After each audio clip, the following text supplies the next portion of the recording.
American Cornhole Organization, the sanctioning body and authority on cornhole since 2005. Scan now to get active, stay active, and compete at any skill level. Join the ACO family now at AmericanCornhole.com. Hey, it's Finn from the American Cornhole Organization with a question for you. Do you remember the most fun you've ever had playing cornhole? Think about it. You might think you do, but you don't. And you know how I know? Because if you're not a member of the American Cornhole Organization, you haven't had the most fun you've ever had playing cornhole yet. You're just a couple of clicks away from joining the worldwide cornhole community, where you'll be able to play down the street or across the country with players of all skill levels and even the pros of the American Cornhole Organization, the governing body of the sport and the fun of cornhole since 2005. Head to AmericanCornhole.com to learn all about the ACO and how to become a member of a local group near you. The most fun you've ever had playing cornhole is waiting for you. So, is it time to take your game from the sidewalk to center court? We can't wait to find out, and we can't wait to see you. Let's have some fun. AmericanCornhole.com and the ACO remind you, keep on pitching. The American Cornhole Organization, the sanctioning body and authority on cornhole since 2005. Scan now to get active, stay active, and compete at any skill level. Join the ACO family now at AmericanCornhole.com. Hey, what do you say, whole heads? It's Finn here in Medford, Oregon, one of two majors happening here in season 20. The big announcement that we wanted to tell you about is that in about a week, we're going to tell you where Worlds 21 is. So now we're going to have Tulsa for season 20. We're going to tell you in about a week where we're going to be for the World Championships for season 21. And you know what? As long as we're here, why don't we go ahead and tell you where Worlds 22 is going to be? See these awesome fir trees behind me that you see all over Oregon? You better get used to them, because Worlds 22 is going to be right here in Medford. And there is so much to see and so much to do. If you are an outdoorsy kind of person, this is the place for you. And I'm going to show you something else here. These trees are pretty awesome, but I want you to check out something else here. And I'm going to get in and out of the frame, because this might be the most beautiful place I've ever seen in my entire life here in Medford. This is called Crater Lake. It was made by the implosion of a volcano, and it is the deepest lake in the United States. Just one of the unbelievable number of things that you can see and come hang out and do. And again, whitewater rafting, there's all kinds of water sports. You're only a couple of hours away from the Pacific Ocean. We're right on the Northern California border. There's so much here that you can make a full trip out of on the front side and on the back side of Worlds 22.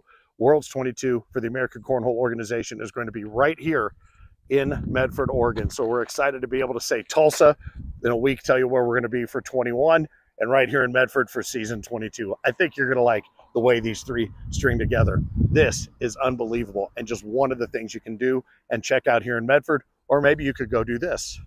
Or you might want to stop by any one of, 85 wineries that are in this area with nearly 100 different varietals. I mean, the grapes are right behind me. Why don't you check those out? Whew! Man, oh man, so much to do here at the Medford Worlds. And I'll tell you something, not just the wineries, but you might want to check out this. Right here on the Rogue River, where not only can you jet boat up and down this river to a really cool party spot at the base of Table Rock, you just might find yourself, as you're heading up and down the river in a jet boat, finding a bald eagle or two. Bottom line is, if we get down into that party zone via jet boat, you can go both ways. You could do that, or you might go do this. You're going to spend some time here, and maybe you could find yourself with a view from a zip line looking right at this. And this is Lower Table Rock. Yeah, there's an Upper Table Rock. It's a bigger Table Rock. So no matter what it is you decide to do here in Medford for Worlds 22, it could be one of these things, or it could be this. Or how about a hike up Upper Table Rock here at the trailhead? And if you're not the hiking sort, maybe this would be something you'd be into. Got one more thing to show you that you never get to see, and another thing you're definitely going to want to check out.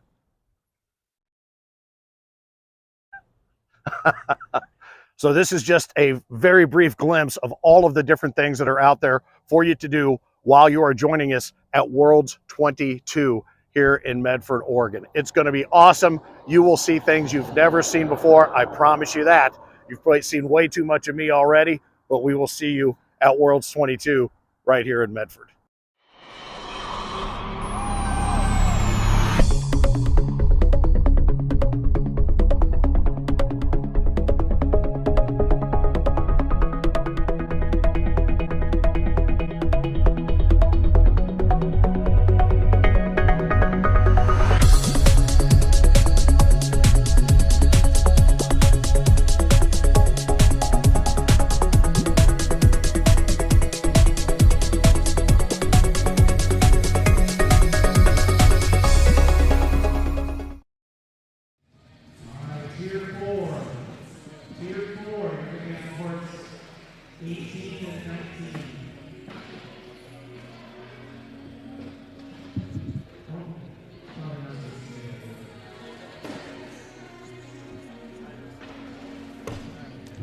All right, well, you just saw the big news and the announcement of the World's 22 coming here to Medford, Oregon.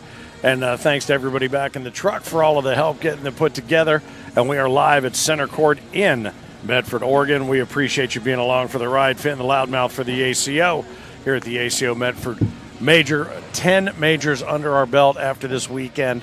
And Salt Lake City also happening right now as well. We'll have all the results from both for you on the taco. Talk a lot more about the Worlds coming here for season 22. The announcement we made earlier at the conclusion of the doubles championship match, which was won by Karsten and Karsten Morris. Congratulations to them taking down Kim Dice, who you're seeing here on center court now, against Scott Eberly, who just dispatched Dustin Henson in a tightly fought match, 21-19 here in the main bracket for singles. But yeah, Medford, Oregon, in 2.5 years will be where we call home for the World Championships as we continue to expand the game around the country. You've got, I would tell you, you play anywhere you play normally. You go to wherever you want to play and build up your points, and then you make it a plan to be out here and plan a vacation around this city. It is amazing. You're just a couple hours away or a couple of minutes away from anything and everything you might want to do on the front and back side of all the cornhole. And you saw some of the things there in the lead-up announcement video. It's just remarkable what you'll be able to see and what you'll be able to do here in July when in 2027 when we come out for Worlds 22. Looking forward to it. We'll tell you a little bit more about Worlds 21, where that's going to be in about a week. So you'll be able to plan well in advance or not. It's completely up to you, but it's really a great opportunity to expand around the country and have more players like those who have come in with Haggard bags and a host of others from Northern California who've made their way in today to Medford in this match between Scott Eberly and Kim Dice, 4-2. Right now, James Carpenter's up 2-0 over Osho, Kevin Owens. Mike Worth down 10-8 to Karsten Morris, the elder. Philip Swanson down 15-11 to Cody Hines, who we saw here on center court earlier. Chad Jackson, newly engaged to the aforementioned Kim Dice, took down Chris Morton 21-6. He awaits the winner of Stacy Creasy and Ryan Travis. Joey Persinger took out Daniel Hobbs and bounced him to the losers bracket 21-0. Karsten Morris, the junior, well, not junior, with a K, is awaiting the winner of Chance Smith and David Larimore. Smith up 16-10 in that game. Some games in the losers bracket. Juan Morales up over Blake Rash, 11-0. Jordan Rogers up 16-6 over Dennis Smith. 14-1 is the tally. TJ Holmes, who got blanked by Ryan from Southern Oregon Cornhole, who has not only been handling cornhole business, but he's been handling the bar business here at the Rogue X Center for us. TJ bounced into the losers bracket, but up 14-1 over Joanna Tozier at the moment. But back to this game here on center court, again 4-2 is the score, with Scott Eberly holding a slight advantage over Kim Dice. And as they make their way back to collect their weaponry, just a reminder, just congratulations, Karsten Morris, Karsten Morris, that would make sense, as the juniors winner over Max Peltier. Yesterday, Kim Dice over Jackie Harris in women's. Ross Moore grabbed his first purple jersey in seniors over Mike Worth yesterday. Co-ed, it was Kim Dice and Chad Jackson over Jessica Clark and Philip Swanson. In the big blind draw, Kim Dice and Robert Clark over Carl Brown and Ross Moore. And in the quads, it was Haggard Bags over CBC and Pitch Bags taking in third place under the watchful eye of William Boom Howe. And earlier, Karsten and Karsten Morris were over Kim Dice and Chad Jackson, as I mentioned, for World Doubles. So we are back to live action here with a 10-7 right there. That's going to certainly help the cause of Kim now. She is up 8-4. What's up, Rob Cooksey? What do you know, brother? Good to see you checking things out. It was good to see you at Spooky Nook in Hamilton, Ohio. I know you've been rehabbing and getting back into form, and it was fun to watch you guys. I was glad to see you back as soon as, frankly, you're back a lot sooner than I would have expected based on what you've been through there with the, I believe, the shoulder. So good to have you back there, brother. Thanks for checking things out. If you're watching along here on Facebook or maybe on YouTube, don't forget to hit that subscribe button. Let us know where you're watching from as Kim extends that gazelle pitch.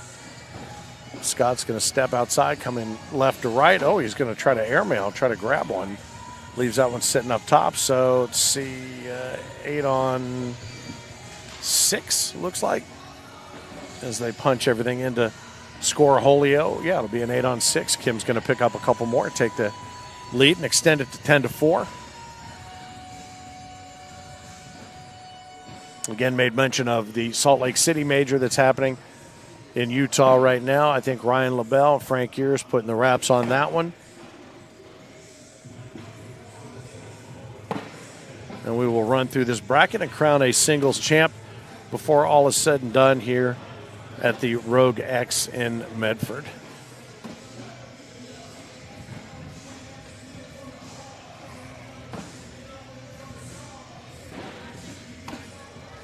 Ooh, that one got away from him right there. That'll be a wash. That'll leave him on washing 10s and leave the score 10-4 with Kim holding a 6-point advantage. Thanks to everybody here for the hospitality, and I know I can speak for those in Salt Lake City the same. Fun venue, fun group of people. Everybody's been talking about how great the hospitality has been in both spots, and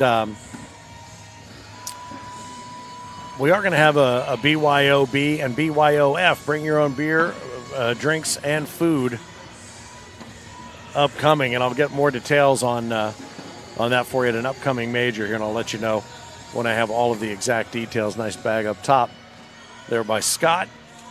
Kim unable to match. He drops one in, drops one off the back, so that'll be a 9 on 8.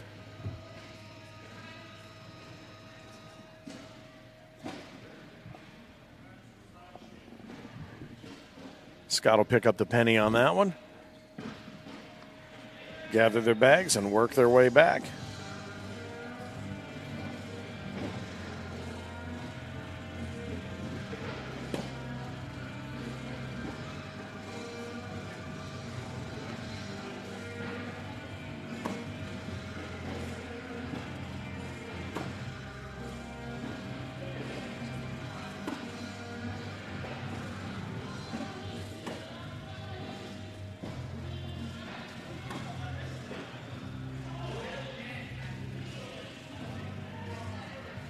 Scott's got one down under.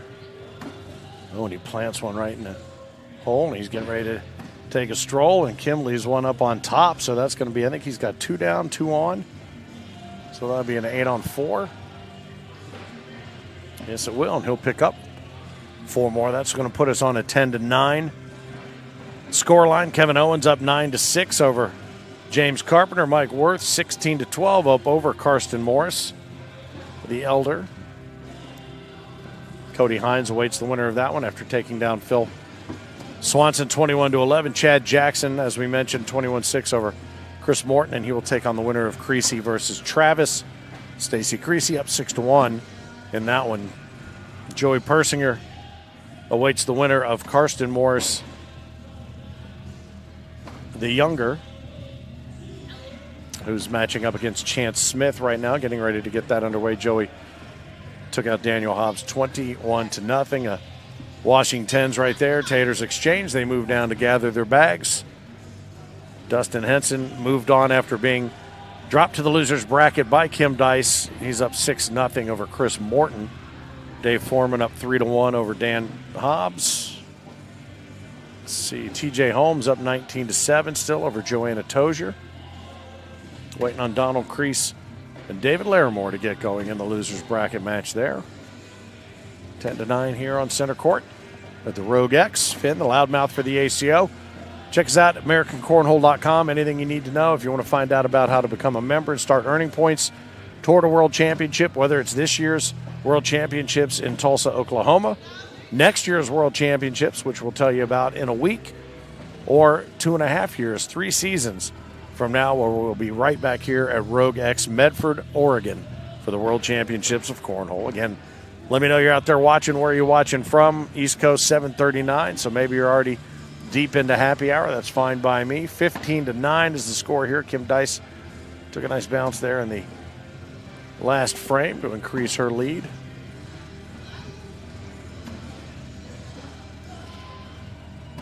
Coming in hot. Puts one through, one out of play. Nice gather there by Scott Everly.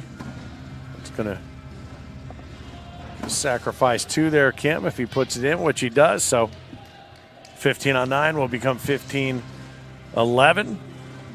Mike Worth and Karsten Morris battling it out now, 18-16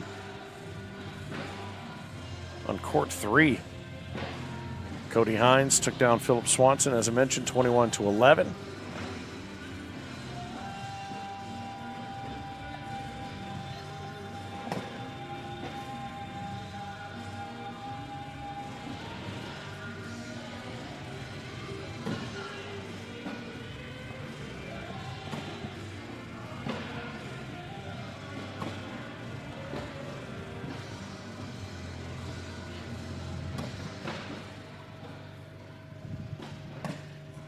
That one just caught just enough for her bag to tumble it up and off to the right-hand side, leaving a gap there for Scott, and he took advantage of it. She looked back to see what she's got to risk at a 15-11 lead. She's going to step inside. I think just run it up the middle. I don't think she's going to try to chase anything. Nope, just tumbles in. That's a 10-on-6. Yeah, 4 spot there for Scott, and he knots it up at 15. It's kind of crazy. Usually I'm in the Midwest, East Coast, occasionally in Central Time with the 1 hour time difference. But watching college football pop up at 4:45 here local time, and you might imagine there is some interest in the Oregon Ducks Ohio State game, which is also on here in the facility. Ooh, and Kim leaves one down low, front boards it. Going to go down and take a look at it and clear that bag.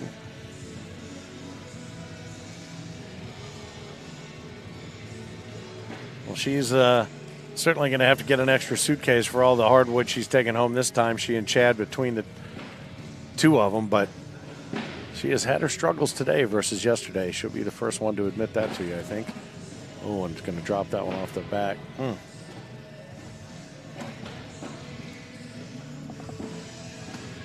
right, so there's a 10-on-4, giving up 6. And I think is that it? Is that a 10-on-4? Is that going to do it? We'll check the count as they gather them up. It is 10-on-4. It's a 6 spot. That's going to do it. Scott Everly bounces Kim Dice to the losers bracket. So Scott will take on Kevin Owens, who took down James Carpenter 21-6. See who else is out there. Chad Jackson, I mentioned, took out Chris Morton 21-6 earlier. Stacy Creasy up 12-5 over Ryan Travis. Joey Persinger awaits the winner of Karsten Morris, the younger, against Chance Smith. The 2 of them have yet to get underway. Chris Morton down 9-7 to Dustin Henson. Juan Morales up 20-12. Had a good time hanging out with Juan over the course of the week and into the weekend. Daniel Hobbs up 8-7 on Dave Foreman. Jordan Rogers over Dennis Smith in the losers bracket 21-6. And Kim Dice will take on Julian Lopez here. Stay on center court. TJ Holmes and James Carpenter getting ready to do battle. TJ advancing back through the losers bracket, trying to make his way back. Donald Crease up 4-0 over David Larimore. That'll bring us right back to where we are.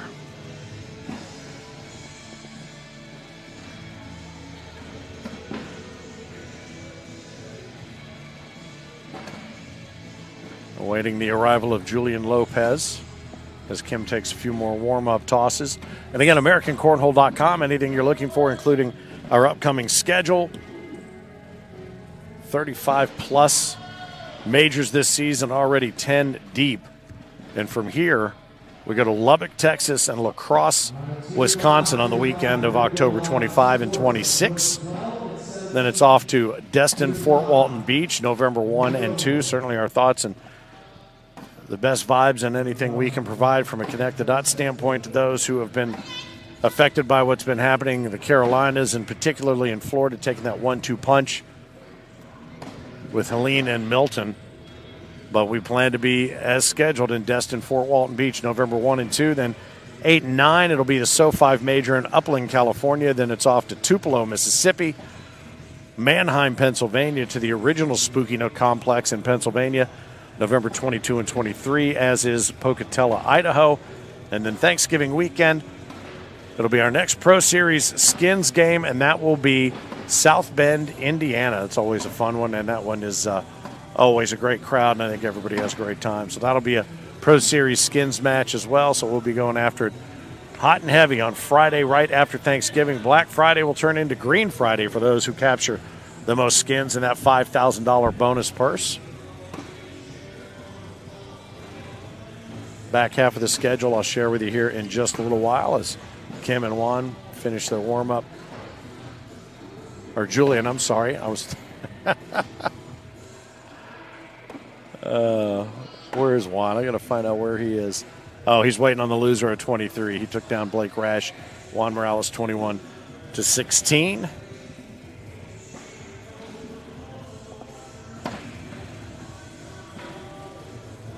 Thanks again to Haggard Bags, Wes, and his crew, and also Carl at State 31 for hanging out with us this weekend. Our friends at Visit Medford, TJ and Darren, great hosts. Their boss Eli and the whole crew have been fantastic to work with.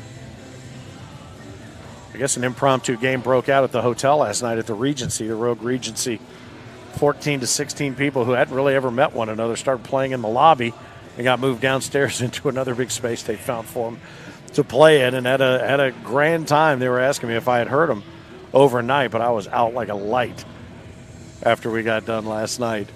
But that's what it's all about, gathering people together around a set of boards and a couple sets of bags. Big fun was had by all, and we are underway. The first bag out of the higher seed, Kim Dice's hand, right up the middle. Once again, Julian lays that low blocker, trying to disrupt her flow, but he's unable to do so, so I'll try to chase that a little bit. Oh, he missed it. But ended up running up the middle. Kim not happy with that, but not terrible. Nice roll bag there. That's a crazy looking wash. Great roll bag. I had a long cartwheel on it right there, a 10-10.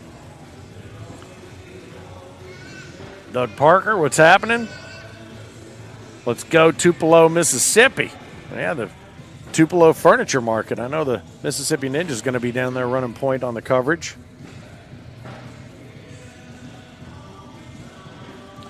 Josh Lopez, LFG, Julian. I know what that means. He might try to push that through and replace it, but he ended up tumbling just a little bit further out, and Kim says, I'll go ahead and clean that up for you. He says, all right, I appreciate you.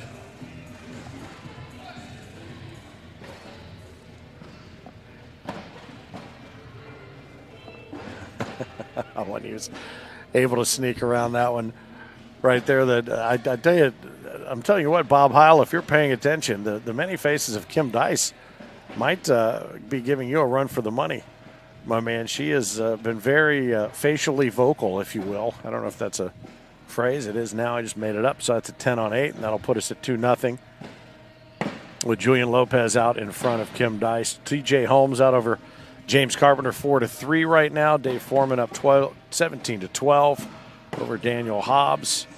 Dustin Henson, who you saw here a little while ago, 20. Actually, I think we came on after he got done. Up 20-15 over Chris Morton in the winners bracket. Karsten Morris, the younger, up 12-2 over Chance Smith. Ryan Travis now up 17-12 over Stacy Creasy. Cody Hines will be taking on Mike Worth. Let's see, maybe they have not gotten started just yet.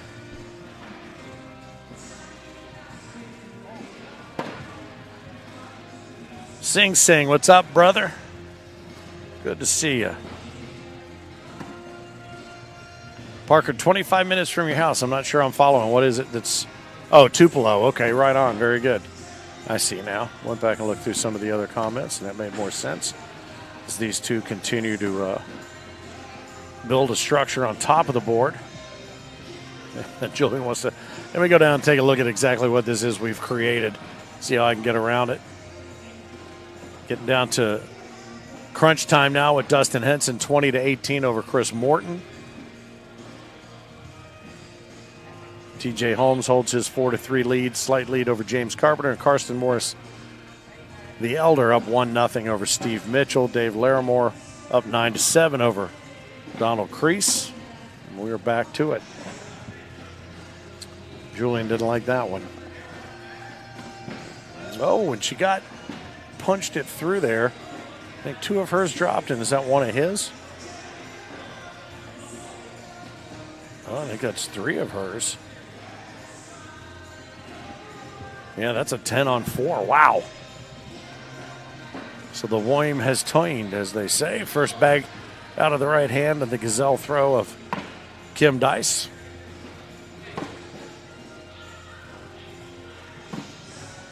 I have to ask her afterward if she's had to employ any of the complimentary lip balm that has been handed out here, because we asked, why is that a promo item that's being put out here? And they said, because if you're not used to the dry air here, your lips will be chapped in no time. And I have not pulled out a lip balm in, I don't know, a year and a half. And I've had it out all day, every day, all 3 days here. There's a 12-on-10 that's going to cut Kim's lead down just a bit, up 6-4. But yeah, it's a whole different kind of air here in Medford. Love it. Seen some really, really cool stuff. Wineries all over the place. 85-plus wineries just in this area. Ooh, and there's a bag Julian would like to have on a rubber band to pull that one back as Kim continues to drain them down into the hole. Oh, boy, that scuba Steve right back at him. Right up the middle and in. All right, so there's a 12-on-5. That's a big one right there for Kim. That should put her up 13-4. And it does. Let's see what else is going on up here in the winner's bracket. Chad Jackson ready to take on Ryan Travis. Ryan took out Stacy Creasy 21-15 to move on. Mike Worth is up 7-0 over Cody Hines. Osho Kevin Owens up 11-2 over Scott Eberly, who you saw here moments ago.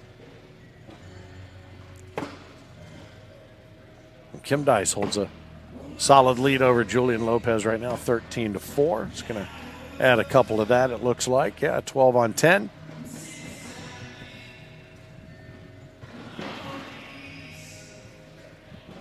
If you missed it earlier, we did make the announcement. We told you that Tulsa will be the home of the World Championships this year, Tulsa, Oklahoma. In about a week, we're going to tell you where we're going to be for Worlds 21. And we went ahead and told you that while we were here, Worlds 22 is going to be held right here in Medford, Oregon. So looking forward to getting back out here and expanding the cornhole universe within the ACO. Lots of great players and feedback and new participation, new faces happening here in Medford and in Salt Lake City as well. So a lot of upside. Looking forward to that. And again, you got plenty of time to plan, start earning those points at the tournaments that you typically go to, the majors that are maybe closest to home, and then make a vacation plan around it, as Kim posted 12-on-10 there to add a couple to her tally of 17-4. But yeah, you plan a couple of days on the front side or the back side here to come take advantage of not just everything there is to do around here, Crater Lake notwithstanding, but maybe even head to the West Coast. The Redwoods are not that far. Kind of like we did when we went over to the UK. Opportunity to get around and see all sorts of different things that you normally don't get to see. You're not seeing redwoods anywhere in the Sun Belt or in the Midwest or East Coast, so it's an opportunity to get out and see that sort of thing. So many places. You get asked all the time. There's a 12-on-10, another one that's going to add another deuce, get Kim Dice up on 19. So many times people say, well, where else in the world do you want to go? And there's so many places in the U.S. that I still have not seen that I want to see. I've never been to the Grand Canyon, flown over it a number of times, so that is something I'd like to go see, because you just really can't imagine the scope of those things from photographs or even video till you see it for yourself. So redwoods, wineries, Northern California, all of that you can plan all the way around. You got 2.5 years to get ready to make it happen. It's going to be big fun. Boy, and Julian is just disintegrating here in this particular round, and yeah, I think he's might have given up. And it's the I don't give a bag anymore, and of course that one rolls in, and I think that's going to do it. Yeah, Kim will exchange taters with Julian Lopez and call it a match, 21-4. So that'll call it a day for Julian. But great play all weekend long from him. TJ Holmes continues to hold a slight lead over James Carpenter, 8-5. The winner of that match will earn the opportunity to go up against Kim, who seems to have found a groove. Dave Foreman took down Daniel Hobbs, 21-12. Stacy Creasy now in the losers bracket, up down a penny now, 2-1 to Juan Morales. Dustin Henson is waiting for that winner. There's an unplanned invasion of center court. Joey Persinger right now knotted with Karsten Morris, the younger, at 0. See Chad Jackson still at 0s with Ryan Travis. Mike Worth down 10-9 to Cody Hines. 13-10 is the lead. Kevin Owens is holding over Scott Eberly right now as they continue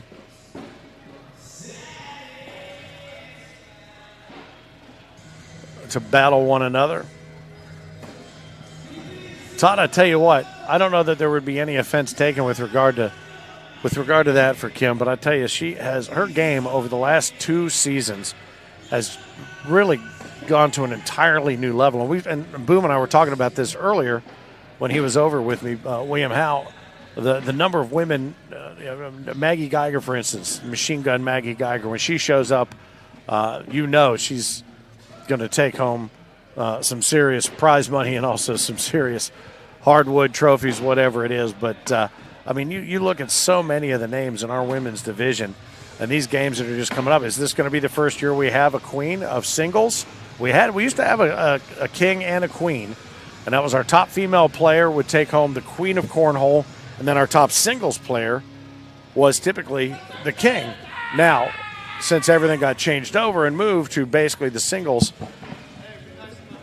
is going to be driving who is our king or queen of cornhole. So this could be the year. I'm telling you, there have been some great Kelsey Heidert, we were talking about her. McKenna Kopp, great bag. Josie Clare.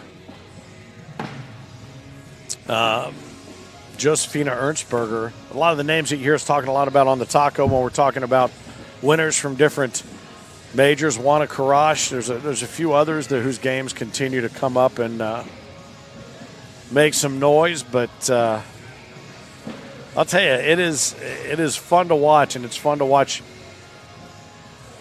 games come around that you've been watching develop over the last few years. And I know a lot of you guys and ladies that are COs, you've seen players come through your ranks at regionals, and you've been the first ones to whisper in our ear, boy, you better keep an eye on this one, or you better keep an eye on this one from a junior standpoint, or somebody just kind of come out of the shadows to wreak a little bit of havoc as we get ready to see Jordan Rogers and Chance Smith.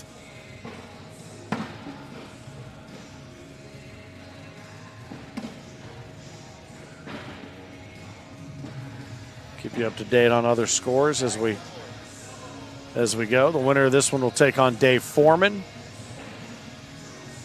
TJ Holmes now down to James Carpenter 10-8. They've been slugging it out for quite a while, and again, neither one of them probably too anxious to face Kim at this point. Dustin Henson was able to take down Chris Morton 21-18.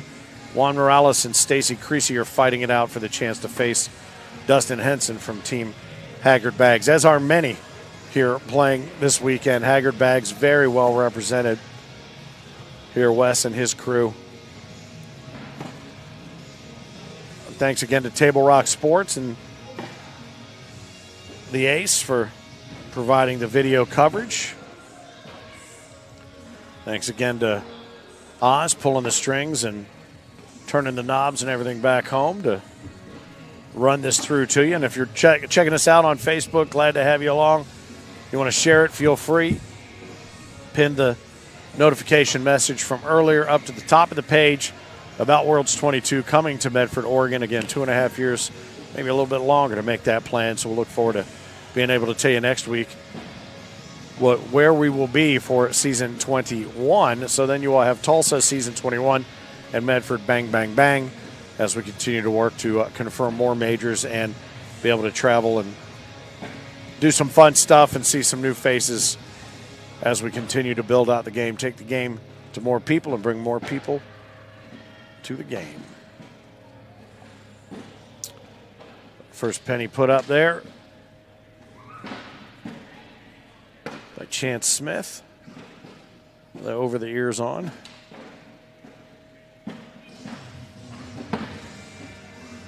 We saw Jordan Rogers earlier today in the doubles. They threw some pretty good bags, but they just were not able to get on track, and unfortunately I think fell a little bit too far behind, at least here on center court, to make that up. So he's got himself a pile over there to the right hand side. That's gonna be, looks like it's gonna be what, a 10-on-8? Yeah, it's gonna be a 2 spot there. That adds to the tally for Chance, 3-0. James Carpenter's opened his lead up 13-8 over TJ Holmes. Kim Dice waiting in the wings for the winner of that one.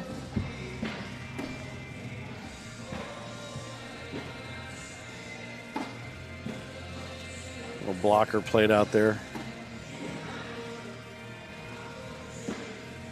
by Chance, but Jordan scoots around. He's going to go in there and get around his own bag. That one will drop, probably clean this whole thing up.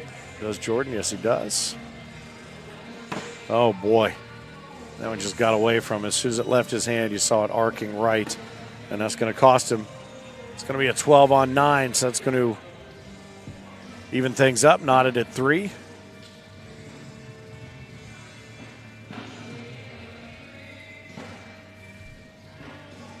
Tier play going on the boards around the room. Tier play was being fiercely contested throughout the course of the day. Earlier today in doubles, so it'll be interesting to see who's fighting for the honor and the glory of tier play and those points.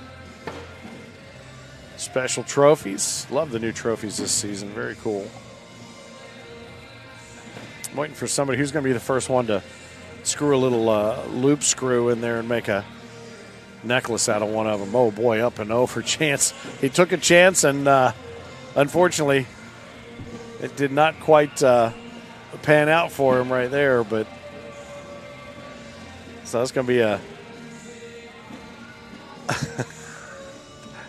10-on-9. It wasn't that costly, but boy, oh boy, that was a swing and a miss right there. Time to regroup. First bag out of Jordan's hands, 4-3. Right down Main Street. So it looks like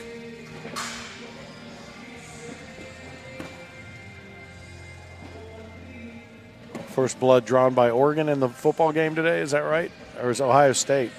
Ohio State up 7-0.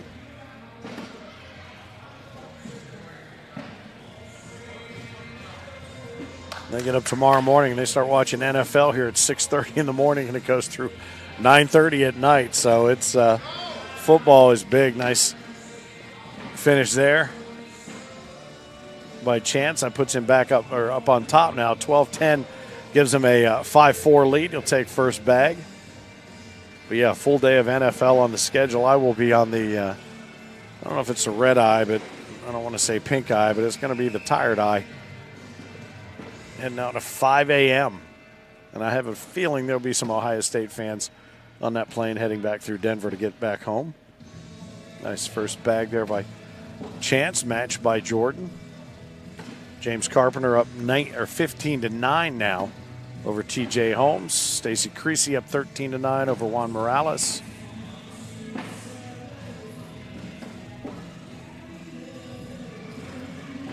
Joey Persinger up 11-8 over Karsten Morris the younger. He and his dad, the doubles champions earlier today. Chad Jackson down 12-10 to Ryan Travis, who's been on lights out today. These guys obviously accustomed to playing against one another, our Jordan and Chance. Cody Hines up 19-12 over Mike Worth. Kevin Owens awaits the winner of that after taking down Scott Eberly 21-14. Taking a look at everything here, tallying it up. 5 spot given up there, 10 on 5. That's going to put Jordan Rogers out front 9-5. Oh, and the first one off the back. Feeling his muscles right there, taking that big 5 spot. Flexing just a little bit. Chance says, all right, I'll take that middle if you're going to give it to me. Appreciate you. What's up, Sammy Van Sickle? What do you know? Oz getting a shout out. Sing Sing, I know he appreciates that. My man.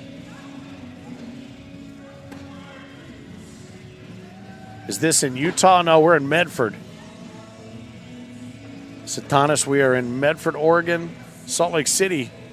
They did not run the stream out of the Salt Lake City venue this weekend, but yeah, you're looking at Medford, Oregon right now.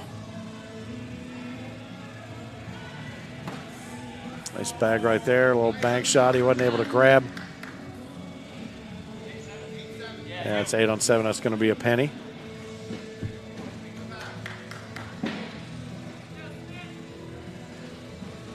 Clawing back one at a time, maybe a couple here and there.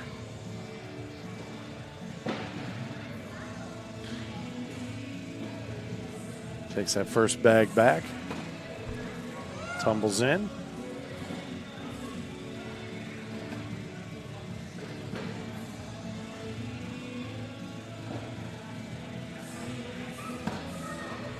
Both throwing Haggard bags and very similar style bag and design. A little tough to see, that's what I say. Sometimes I just let Scorholio do the work. But ACO approved and stamped. You can see those stamps right on there. Gave away some State 31s and some Haggard bags this weekend for early registration, as a matter of fact. You can register to win a free set of bags if you're one of the first 100 to register for an upcoming major. Keep that in mind. That should be a 10-10 wash, if my eyes do not deceive.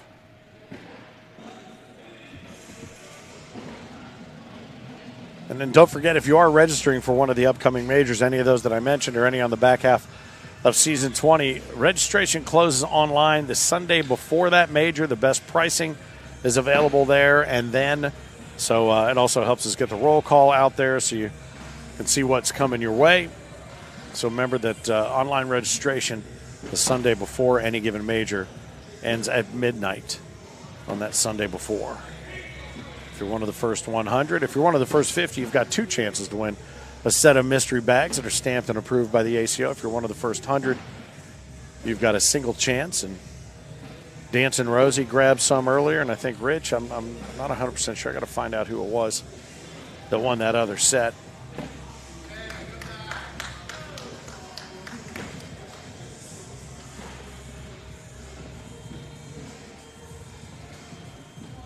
We may mention the fact that Dustin and Fort Walton Beach, we're going to be there the first weekend of November, and something that makes that one unique, very much like when we had, hang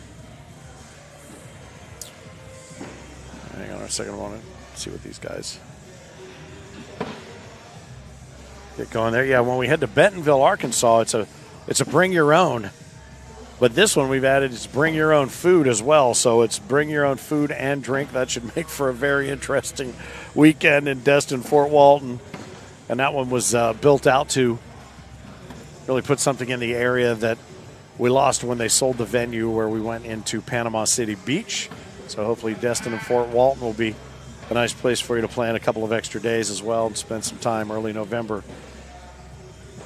on the beach. I think they were spared by a lot of what happened here the last month or so. So we'll keep you posted on that as well. But yeah, that's a BYOB, BYOF, and there's a grab another couple, 10 on 8 right there for Jordan Rogers. He's up 11-6, right up the middle. Not a lot of what appears to be intentional defense being played here. It's just sort of waiting for your opponent to boof one a little bit and see what you can make out of that. He's pulling just a little bit right to left his chance.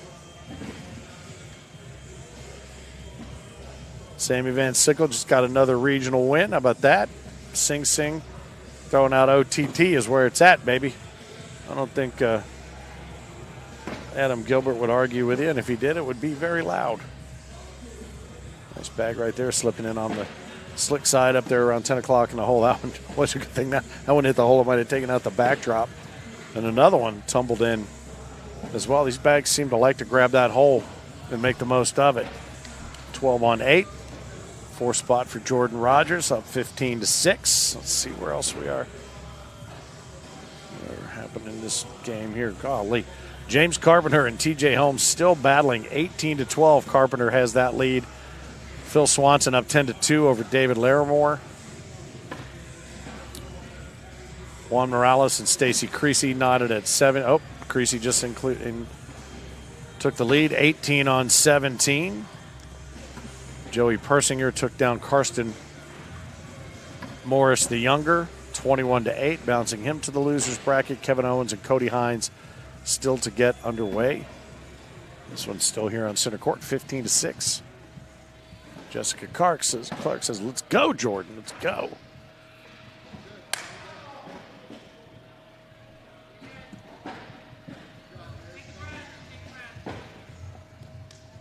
All right.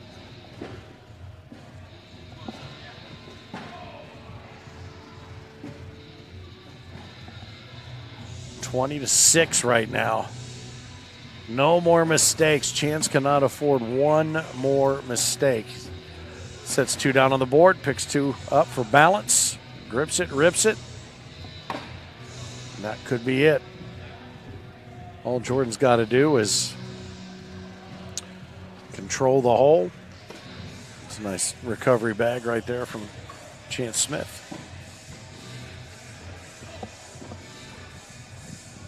Jordan steps out. Those classic Nikes.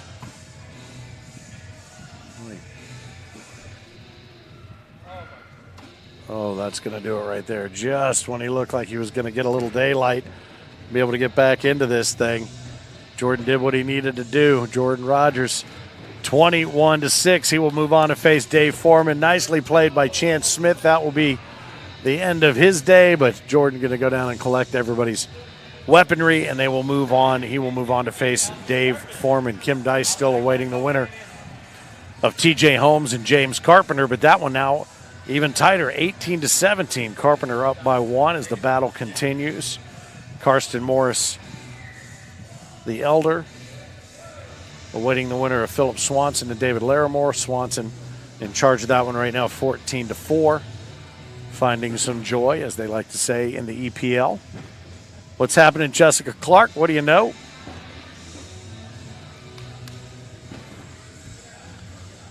So we got quite a few sitting and waiting on games. Mike Worth and Ryan Travis, Kim Dice, Karsten Morris, both Karsten Morrises. We could have a father-son match here in the losers bracket in just a couple of games. Scott Eberly awaits the winner of Dustin Henson and Stacy Creasy. They're yet to get underway, or at least yet to score a point. David Foreman and Jordan Rogers will very likely be the next game. Yeah, they will be the next game here on center court. Thanks for spending some time with us on your Saturday afternoon or evening. Looks like still 7-0 in the Ohio State-Oregon game. It's actually in Eugene, I believe, here in Oregon. So the Ducks and the Bucks.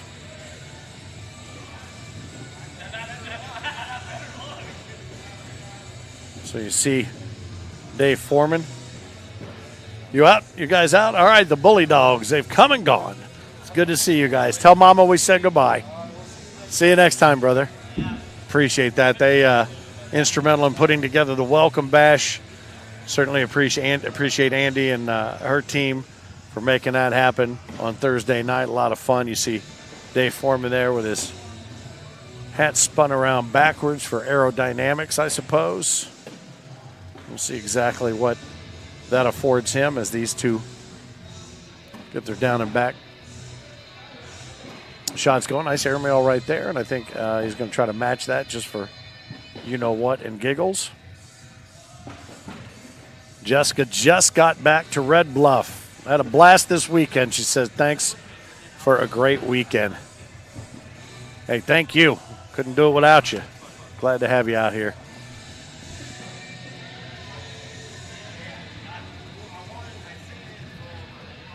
I think she and Jaden played earlier today, and it took me forever to believe it, but I guess her nickname really is Chicken Lips. I wasn't going to say it to her face, but then I saw somebody else do it, so I felt safe and at least referencing her as Ms. Lips more formally.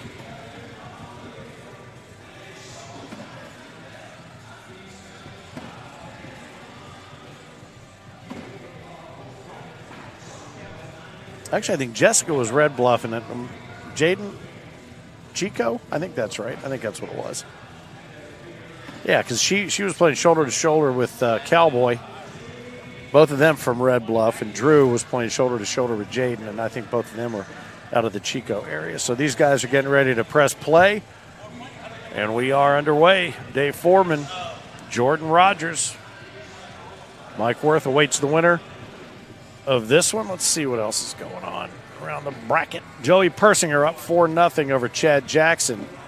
Cody Hines up 7-5 over Kevin Owens as they work their way in the winner's bracket towards the King's seat. Of course, it'll be a double dip situation when we get to the final match of this bracket. Got a handful of folks over there watching the Ohio State-Oregon game.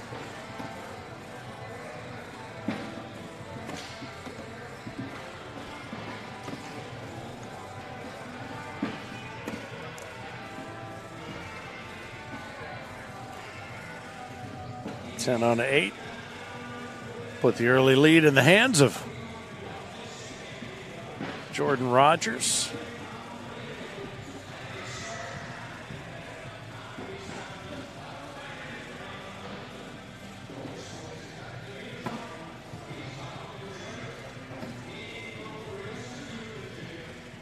Bring you up to speed on some other college football scores without the express written permission of the NCAA, so please don't report me.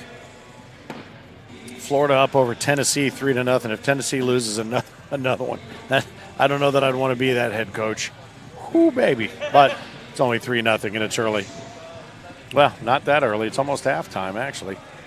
Ohio State up over Oregon now. Number 2 over number 3, 7-6. Oregon with the ball, 47 seconds left. Last time I checked here.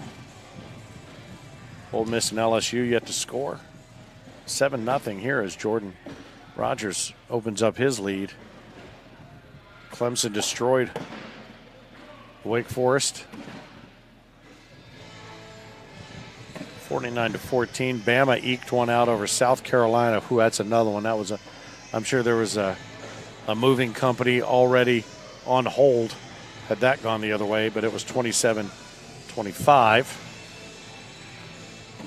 Texas pounded Oklahoma 34-3. Missouri over Massachusetts 45-3. 8 on 7 right here adds another point to Jordan Rogers' tally, so he's up 8-0. Notre Dame 49-7 over Stanford. Pitt ekes one out over California 17-15. Georgia over Mississippi State. BYU wins. Illinois wins 50-49 in overtime over Purdue. That's a defensive struggle, Titanic, if you will.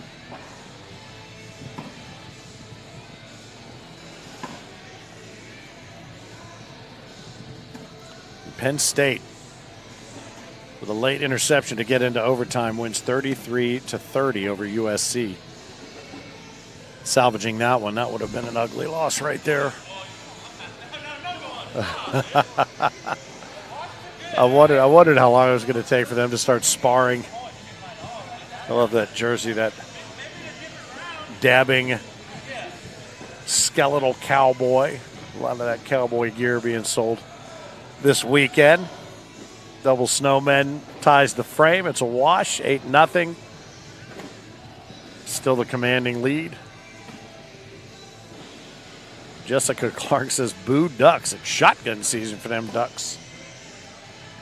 It's kind of surprising how many folks in this area not rooting for the Ducks. Me being from Ohio, I know what I'm supposed to be rooting for, but I really, no dog or duck in the fight. No duck or buck. Another wash on 10s. Thanks again to Table Rock Sports and the Aces for making this happen.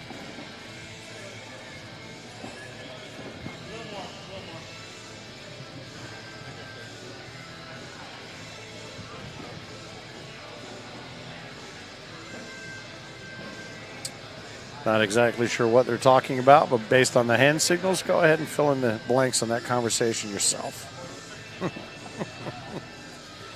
Suzanne throwing her hat in the ring for Chance, but he had a rough go of it earlier. Suzanne.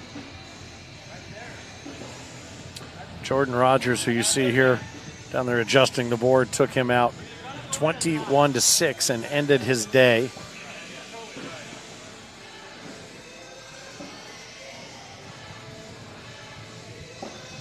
Zach Rush, where have you been, brother?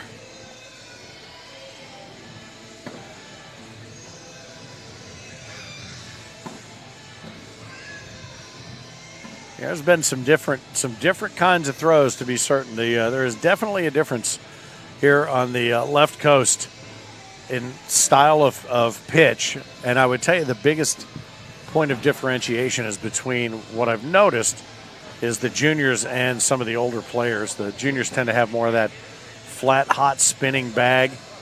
A couple of the women that I've seen from the Haggard Bags crew have a very deliberate and a very slow rotation. It's flat, but it's very slow, and a lot of the guys throw this angled bag. And it's not a lot of the same sort of shots we're seeing through the middle of the country and Midwest.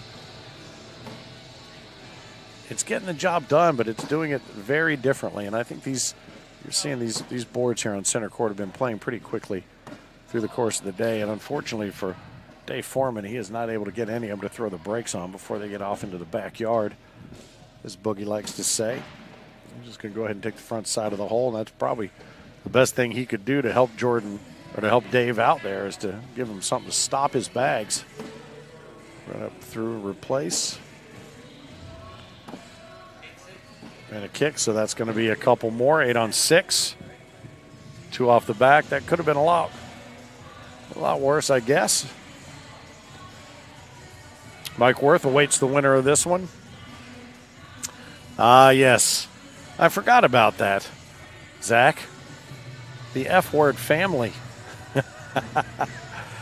Kids, I tell you what, and the thing is, man, I tell you something, it's so different than when we were growing up. You know, you played a sport in the fall, you played one in the spring. Now, it's this, it's that, it's club, it's select, you got to go, depending upon what you're playing, it might be a 3-hour drive to find a match, find a game. It is, I tell you, for parents of younger school-age athletes and whatever it might be, it is a tough sled right now, man. Well, we look forward to seeing you back out on the boards when we can. I miss calling all of your matches where you win 21-12, because there's nothing more satisfying for me to say than Rush 21-12. And that does it. Jordan Rogers dispatches with Dave Foreman 21-0. He will face Mike Worth. That game will take place right here on center court. For those who missed the announcement earlier, we told you a while back that we were heading to Tulsa for the World Championships for Season 20. First chance to get out there and do that. In about a week, we will be telling you where Worlds 21 is going to be. And today, we revealed, since we were here, that Worlds 2022 is going to take place right here in Medford, Oregon at the Rogue X Center. Just a beautiful facility. I think you're going to love it. There's a killer water park and a large swimming pool and facility and outdoor water feature here at this venue. Lots more being built over the next 2.5 years, but so much cool stuff. And if you are a naturalist or you like to get out and hike, plan a few extra days, because There is so much that you're going to want to get out here and do, and we'll share all that with you over the next, 2.5 years. And you might, maybe if you head out for the major here on January 31st and February 1st, the second of the two majors here this season in season 20, you can check out some of it yourself. TJ, Darren, and the whole crew from Travel Medford, very great hosts, and more than happy to show you how to get that things ticked off of that Medford bucket list, whether it's wineries, hiking, boating, just regular sightseeing. I don't know if we have any arborists or anybody that loves different species of trees, but I think every single species except the palm tree exists here. But very cool. So Mike Worth and Jordan Rogers continuing to warm up here. Let's see if I can get Howell over here for a while too. I don't think he is still playing unless he's playing in tiers. We'll see if we can't get Howell over here to hit up a little commentary. Chad Jackson was bounced by Joey Persinger. Wow, 21-0 into the loser's bracket. So Persinger will be playing for the King's seat, and he'll be playing the winner of Kevin Owens, who is up 13-11 over Cody Hines. So awaiting that match. Let's see where else we are here in the lower bracket. Dustin Henson over Stacy Creasy, 18-0. Kim Dice is now playing James Carpenter, who did beat TJ Holmes 21-20 in a game that took, you can time it with a calendar, that one. Karsten Morris, the elder, tied 7-7 with Philip Swanson. Kim Dice advanced over James Carpenter just moments ago, 21-14. So Ryan Travis, who I told you from Southern Oregon Cornhole and from behind the bar, taking care of the refreshments with his crew. They'll be facing off here in just a moment. Both of them have had a good weekend, but Kim's best play, I think, was yesterday, but she is starting to find a groove, and Ryan has just been on fire coming through the loser's bracket. Jordan and Mike getting ready to get underway here on center court. Thanks to Patriot Electric and Rogue Disposal and Recycling. About Compass of Margaritaville. The Sign Dude, designed through delivery. He can take care of it for you. Creative Agency. Mount Ashland. Local Mountain Playground. Cow Creek. The band of Umpqua Tribe of Indians. Appreciate the support as well. All wrapped around center court. Early 2-0 lead for Mike Worth. Harold, what do you say, my man?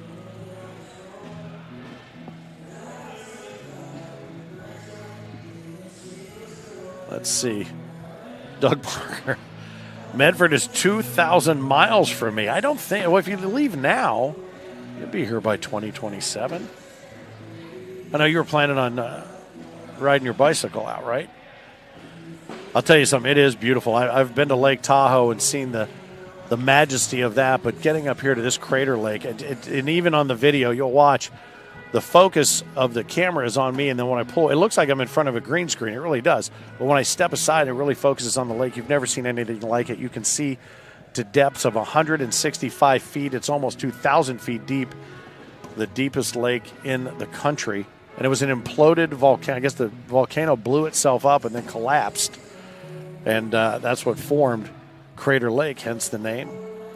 Stopped and saw some pretty awesome waterfalls on the way up there as these guys split the difference. So it looks like, and black bags seem to be the order of the day here. Black and orange seem to be the top two guys. The orange doesn't surprise me that much, but that'll be a washing 10 right there. But yeah, and these Table Rock, lower and upper Table Rock mesas are just awesome right along the Rogue River.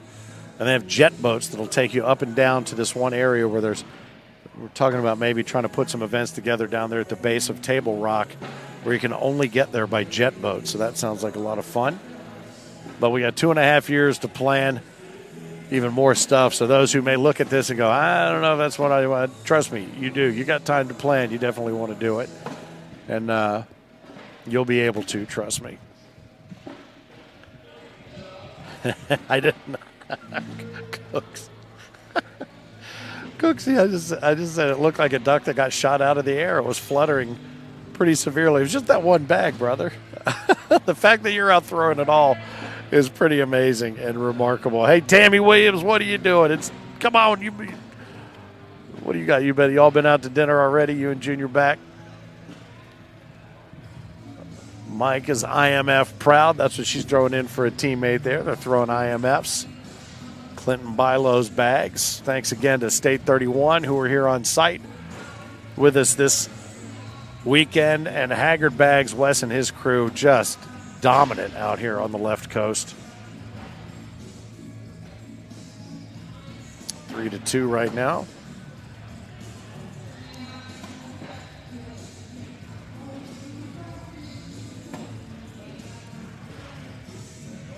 Mike took part in the Pro-Am the other night, as did Joey Persinger. I think Michelle was there cheering him along, and Kim Dyson there as well for the Welcome Bash Pro-Am on Thursday. Mike just sticks one to the front side.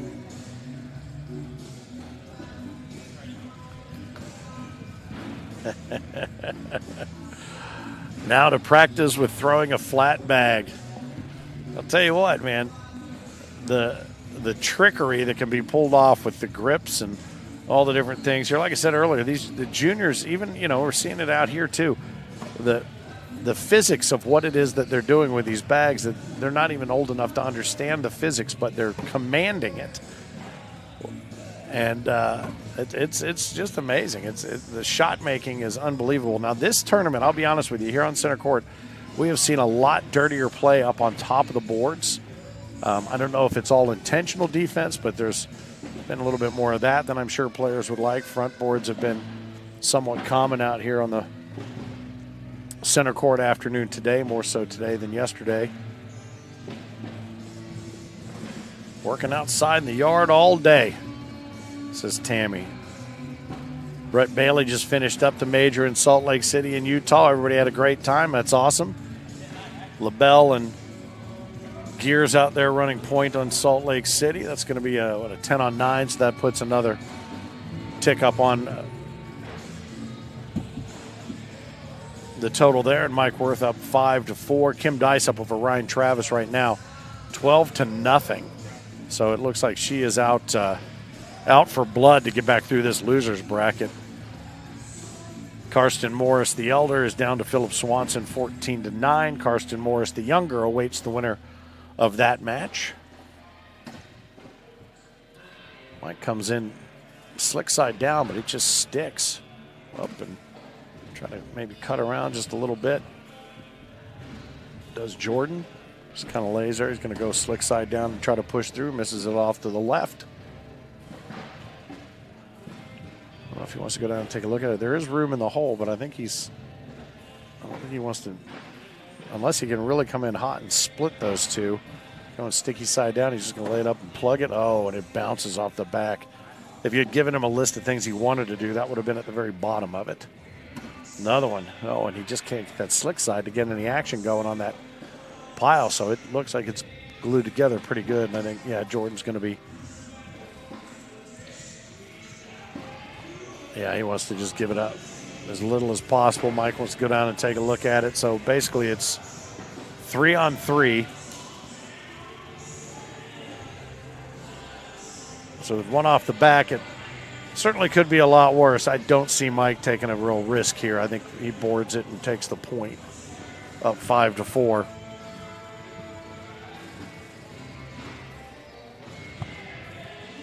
There's Joey Persinger there. He's collected his bags and working his way over here to check things out on center court. Kim Dice holds the 18-0 lead over Ryan Travis. How about that? And Philip Swanson now at 15-9 over Karsten Morris, the elder. 5-4 here on center court. Scott Eberly up 5-0 over Dustin Henson, I'm sorry. When he got up there and he pounded a couple of them down, they look so similar, though. When I'm looking down underneath, I'm going to have to let Scorholio do the hard work right there, and that's going to be, is it an 8 on 5? Yeah, 8 on 5 as they gather their bags that are very similar. I'm not going to lie.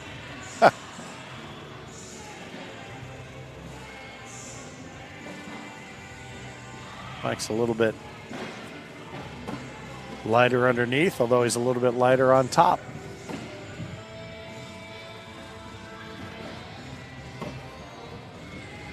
Brett Bailey, they killed it out here. Hope you guys are coming back. If Salt Lake City wants us back, we'll be back. You're going to be in Idaho, Brett's asking. I don't know. I don't know if I'm going to make it to Pocatello or not. I'm going to have to look at the schedule, the way this thing is laid out. Mike misses off to the right-hand side, just hugging the board. Jordan going to try to cut left or right. Oh, and he's not able to grab the hole and do what he wanted, but at least he held the back, so that's something. That'll be a 10 on 8. He'll pick up a couple. Will Mike, so 10-4 now. He extends his lead. Let's see what else is. Joey Persinger awaits the winner of Cody Hines and Kevin Owens, and I believe we just heard a little Kevin Owens a moment ago. The O Show down 20-17 to Cody Hines. First bag out of Mike's hand, right up the middle. Oh boy, that one lucky to get to the front of the board.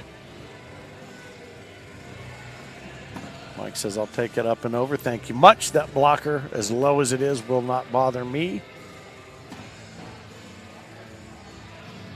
Probably wouldn't have hurt Jordan to hit that bag just a little bit, slow it down.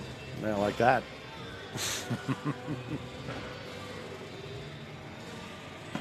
Oh, and just enough to kick it out. It did bother him. He didn't think it was going to, but it did. That's going to be a couple there for Mike to add to his tally as Jordan leaves a couple sit up top and bottom. So that'll be a 10 on 8. Let's see. All right, and Kevin Owens, the O Show, comes back and takes it 21-20 over Cody Hines. He will face off against Joey Persinger for the king seat, and that the winner of that match will have to be double dipped. In the championship match, Scott Eberle still up 6-4 over Dustin Henson.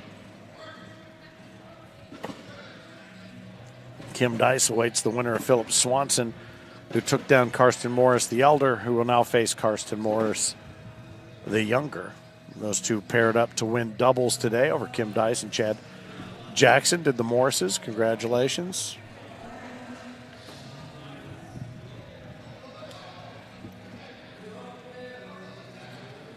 Mike's got one down underneath.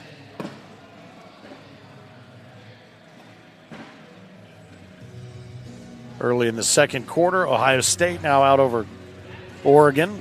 Oregon with the ball, but Ohio State up 14-12 as Jordan wants to come down and take a look at things. Sizing it up, Ole Miss up 3-0 over LSU, and Florida still holds the lead at halftime. 3-0 over Tennessee. Tier 2 winners being announced, and Hootie Who's going all around. A bag just sits up top. I think that's going to be what's he got, a 6 on 4, so picks up a couple. Karsten Morris wasting no time jumping all over Philip Swanson, out 2-0. I didn't even realize they had started that game. Maybe he just spotted him too. I doubt it. Anybody that's played Karsten the younger has had nothing but great things to say about him and his demeanor and what a good guy he is. It's the case with so many of our juniors that play ACO. We love it. Mike puts that bag right where he wants to for that block. The reblock, now it's going to force him to step out. See what he's got in his bag of tricks here. He's going to go slick side down. Well, he's just going to, not thrilled with it, not mad about it. Lucky to hold the board there. Jordan, I don't know who he's talking to over his left shoulder, but they're giving him some rough advice. Not going to lie. Slick side in to try to sneak one in there. He could if he wants to come in hot, although he doesn't really have a low, hot driving shot. Now it's all but unnecessary, except to go down and take a look and see what real estate there might be available on the back side of the hole. Is he going to want to try to do what he did a little bit earlier and splash one on top, see what happens?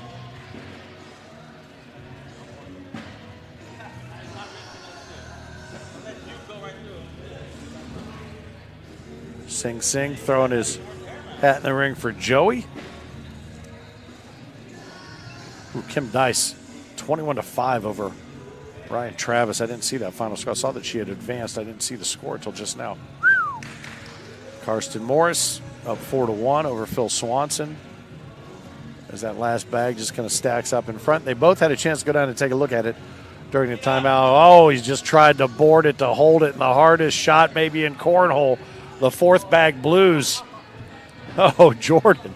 Oh, Jordan. Oh, my goodness. A 4-on-3 after all of that. Just picks up the penny. Mike Worth extends his lead 15-4. Scott Eberly on top of Dustin Henson, 14-11 in the loser's bracket. The winner of these two matches that I just mentioned will take on one another as Chad Jackson awaits the winner of that match.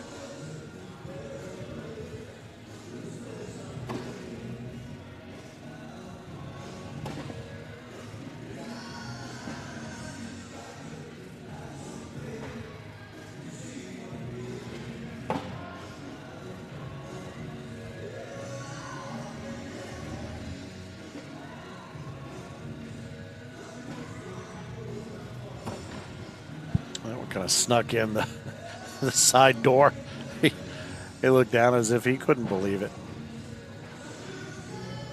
Mike steps out a little bit, coming in left to right, just kisses off of that bag there from Jordan, who's going to try to run it through. I'm guessing going to try to pick them up both. He gets one, and he misses the one that he threw out of that right paw. So that's going to a couple of Washingtons right there. Leaves it at 15-4. King's seat match will be over here. I do believe Candler's in charge, and that's typically what would be the case. I'll check. Let's see. That's going to be the Owens Persinger match. It looks like he does have that held. Shoot him a note here, bud. Make sure that we get that over here. I think you'd like to see that one.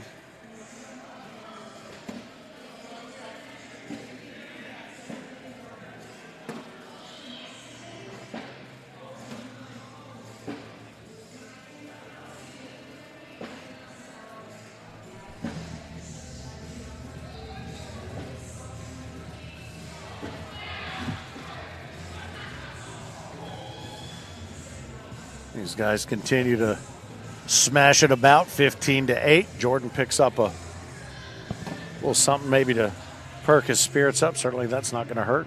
First bag in is always reassuring after you try to make a little headway. That's a nice block right there. Mike's going to have to step way out. Is he going to be able to come in left or right?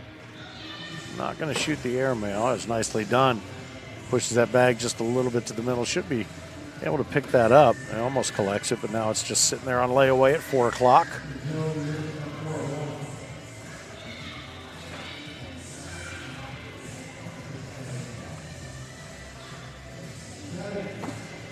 Nicely cleaned up now with an open board. Again, sometimes the hardest shot. Well, it's all right. I think you'll be all right with that one, Jordan. Is Mike going to go up? He is going to try to. Oh, no, he's not. He kind of laid it in low, and they take the Washingtons once more. That's going to leave it at 15-8. I've shot a note over to Ignition Control there to see if we can get this king seat match brought over here to center court, and they can take care of some of the more of the losers bracket matches out and around and about.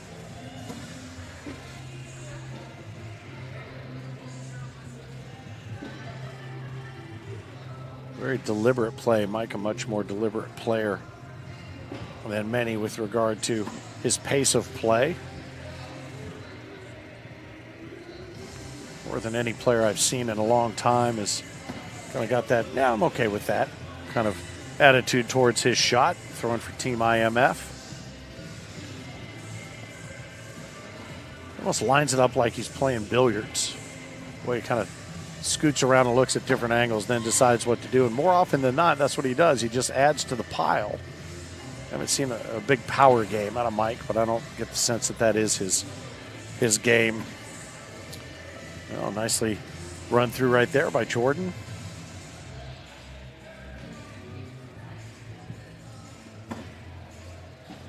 Cleans up that lane for Mike to run it up the middle. Yeah, and he says, I'm okay with that. One in hand, one under, three on top. That's going to be a rough one right there. That's going to be a 10 on 6. It's going to certainly help the cause.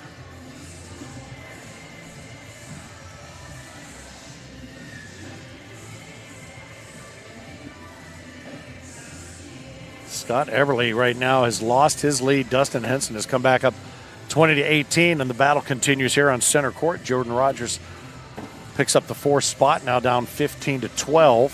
Oh, and he just can't get the mo. Can't keep it.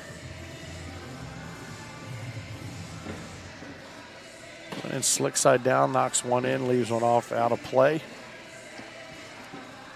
Yeah, Jordan's got to think this one through. Does he want to? He's got what, 2 bags? 2 left in his hand. Is he going to try to run this one up there and then clean it all up with the final bag? Oh, it looks like he's going up and over. Oh, and he puts it in there now, try to run it up and through. Depending upon what Mike does, he's got 2 left. Nice bag right there. He kind of made the decision for him, it looks like.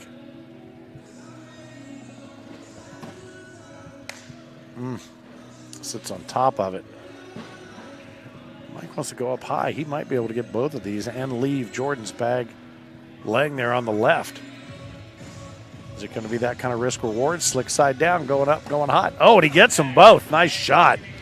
How about that? So that's a 10 on 8. That's going to be a 2 spot, 17-12. That's a great. That's a more aggressive shot than we've seen Mike throw probably all day. But he knew he had it, and he let it fly. Still looking to see if I can find Hal anywhere around here. I thought you might enjoy his dulcet tones.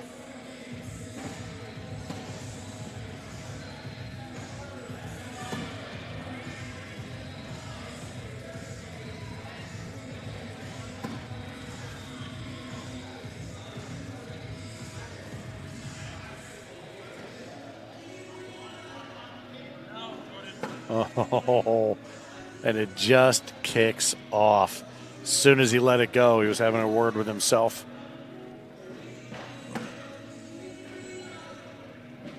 Nice little slick side push there, but is he going to be able to go back and collect that one? Jordan's giving him every opportunity to come get it.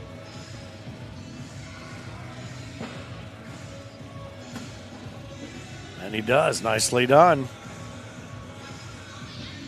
It looks like Persinger and Owens are already underway, so sorry about that, Parker. This one's taking a lot longer than we thought. And in the interest of getting through to this bracket so we can make sure you're not up all night, knowing what time it is there, Eastern and Central time, those guys have knotted it up at 1 for the championship King Seat match, 19-12 here, Mike Worth.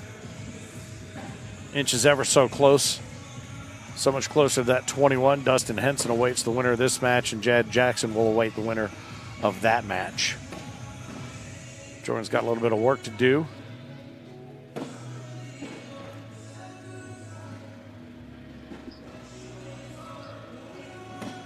Joyce Bruck throwing her hat in the ring for Mike.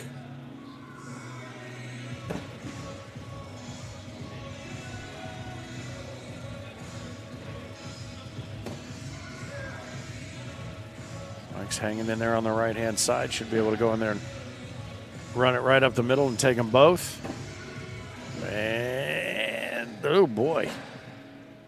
I think your best bet is just to run through it and clean the whole thing up. Don't sweat it. Oh, no. Oh, no. And that's going to do it. That's going to be the 21-12 finish. Mike Worth advances, and he will take on Dustin Henson to see who will then take on Chad Jackson as we work our way through the consolation bracket. Kim Dice awaits the winner of Karsten Morris, the younger, 15-10. He holds the lead right now over Philip Swanson. These are some very, very deliberate games, and you know what I mean by deliberate. So Joey Persinger, I'll keep you up to date as to what's going on there on court 1. Right now up 3-1 over Kevin Owens. Oh, it's only 7:40. Wait, where are you? 7:45. You're not Mountain Time. What time is it? Oh, you know what? I was looking at the wrong clock. I was looking at the clock on my computer, which at home it's 10 till 9 at my place. Here it's 10 till 2. No, 10 till 6. And I think a few people are still eyeballing the Oregon-Ohio State game, which, let me see if I can get an update on that score. Ohio State with the ball down 15-14 with around 8 minutes to go in the second quarter. Florida and Tennessee still at the half. Florida up 3-0. And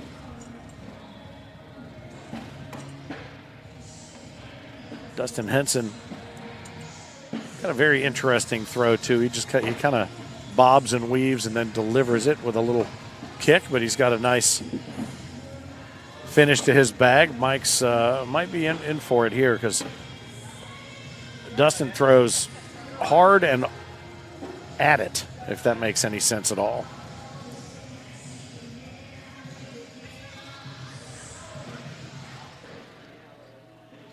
Let's see what's going on over there, that King Seed match. 9-1, Persinger up over Kevin Owens.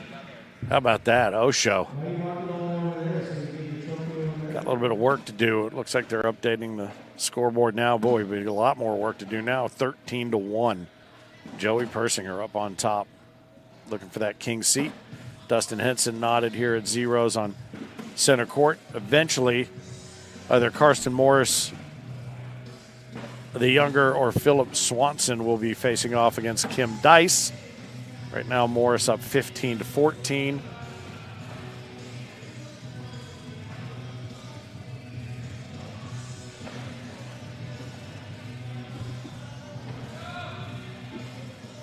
All right, these two still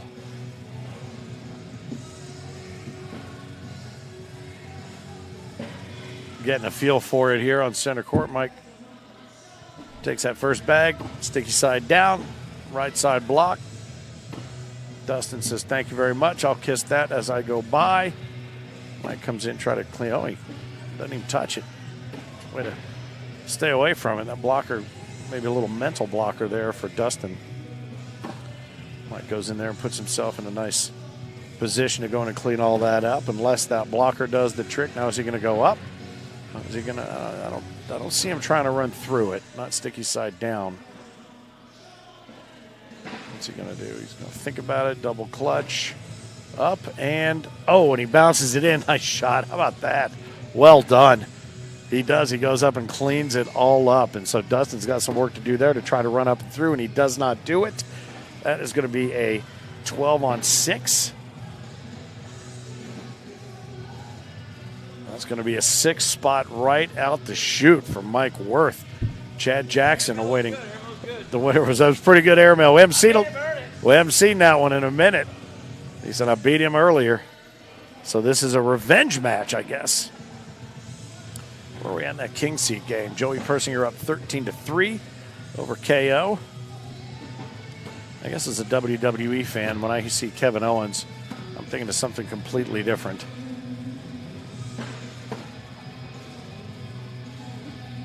Let's see what else is happening. 18-14. Karsten Morris over Philip Swanson. Kim Dice awaiting the winner of that one, as I've mentioned.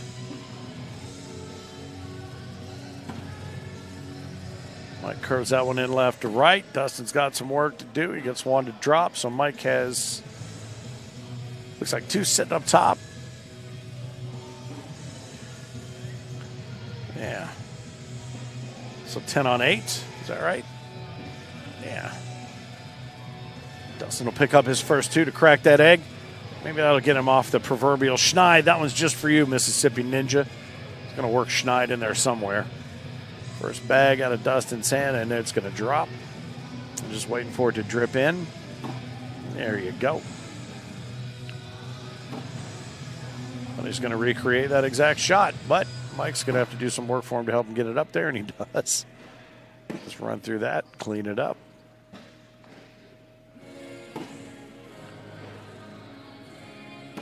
Into the double four-bagger here. Don't want to jinx anybody. Oh, but I did. All right, well, that's going to be a 2-spot now. Dustin cuts into that lead. 6-2 becomes 6-4. King seat match is 13-6. Persinger over Owens. And Morris is now up 20-18 over Swanson. Kim Dice waiting in the wings for that match. Still a handful to get to before we crown a singles champion. Nice first bag there by Dustin right up Main Street. Adjust the board down there around his feet.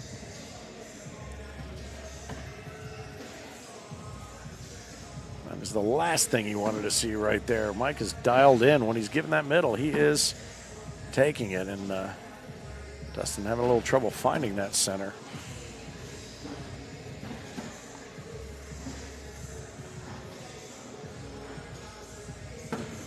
It's going to be a 12-on-7, a 5 spot right now. That's going to get a couple strips of bacon on the scoreboard there from Mike. 11-4. I want to thank all the food trucks and the different vendors that have been out here to be part of this weekend as well. Fat Kid Food Company. We had Birria Tacos out there earlier. Some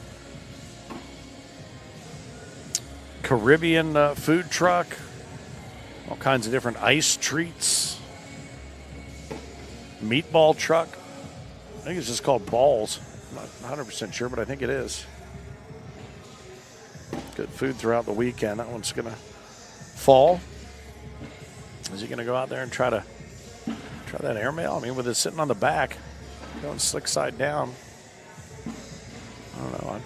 Looks like he's going to try to cut it left to right. No, and he's happy to take that one down underneath, but he's going to leave Dustin with the opportunity to do just that, and he does.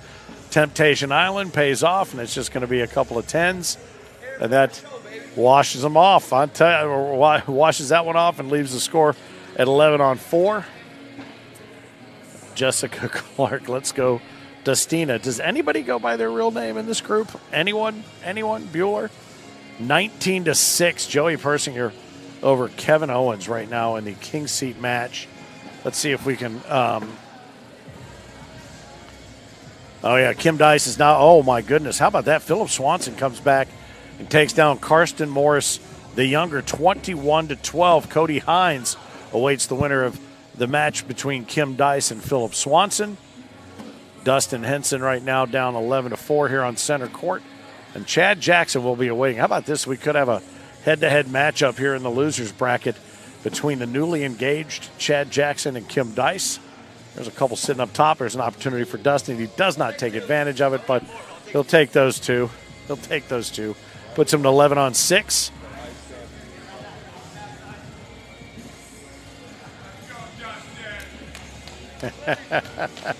The Haggard Bags crew always there to provide a little extra incentive to do well. Let's see, Ohio State's got the ball, 2nd and 3. Well, this is probably on a little bit of a delay. 15-14 down to Oregon. Right now, number 2 down to number 3. Ole Miss up over LSU 10-7. Florida and Tennessee getting ready to kick off the second half. A couple of other finals we went through earlier. Iowa State knotted at 7 with West Virginia.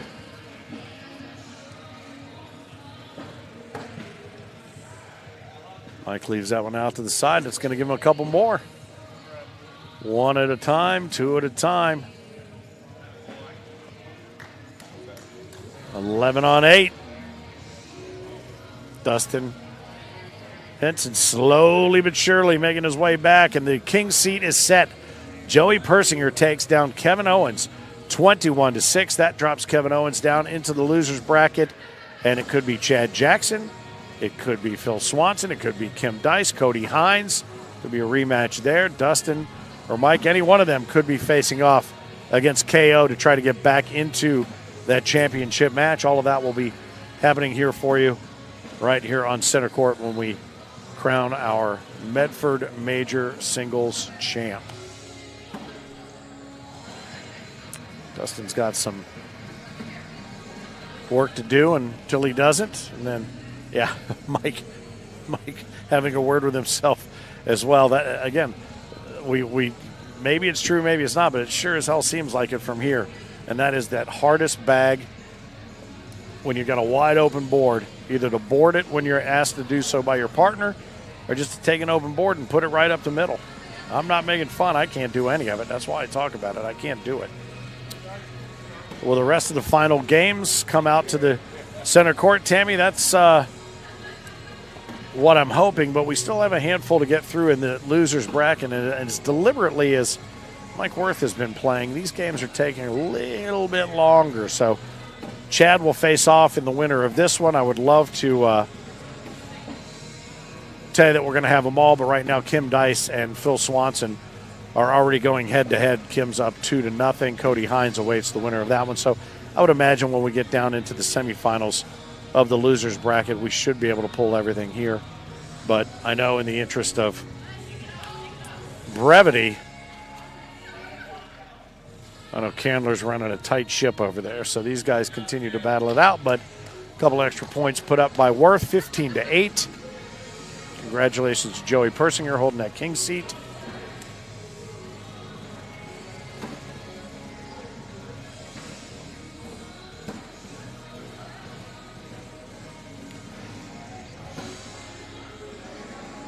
I think Dustin has fallen right into Mike's trap. He's trapped him into a pace of play that I don't get the sense is Dustin's normal pace of play. And right there, a worst case scenario. But he's still got one left to try to minimize the damage. What will Mike do here? Try to keep his bag away, certainly from Dustin's. Come right to left. Oh, and he cleans it up. So just minimize the damage, run it up and in. Oh, and he leaves it shy. So what's that going to be, a 12-on-7? That's going to get him to 20. Mike Worth inches closer towards Chad Jackson.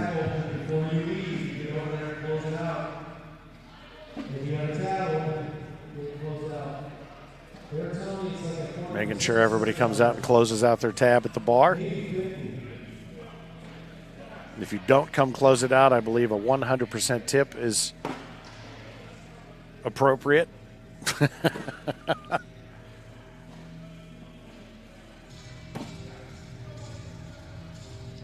All right, Ohio State up 21-15 now. Ole Miss up 10-7. Florida and Tennessee still a bit of a yawner, to be honest with you, at Tennessee 3-0.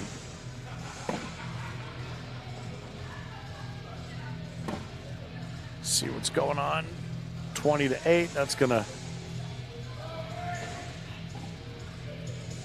be another set of washing 10s. Kim Dice up 8-2 over Phil Swanson.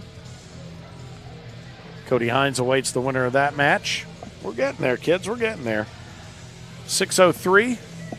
Moving right along. They'll have a champion crowned here in relatively no time. And I'll congratulate the winners of all the other divisions here in a moment in case you missed any of the action over the weekend, or at least the scores, as today was our first full day of streaming. Thanks again to Table Rock Sports and the Ace for making it happen for us. Mike will step out to the right to get around. Oh, what he does. Grabs the back corner of the hole, as they say. Oh, boy. Played right into that one. Did Dustin. Mike's going to do it again. Give it a little kiss. That should be enough to get it done. And it does. Nice game. How about Mike Worth? Moving on to face Chad Jackson. I'm sure we will see that one here as Kim Dice finds herself down to Philip Swanson now 9-8. Cody Hines awaiting the winner of that game. Kevin Owens is sitting and awaiting to get through the remainder of the losers bracket. So Mike Worth, hope you've enjoyed watching him because you are going to continue, I believe, watching him against Chad Jackson here momentarily. And Dustin Henson had himself a nice weekend repping Haggard Bags. Top-level competition, good thrower, good stuff.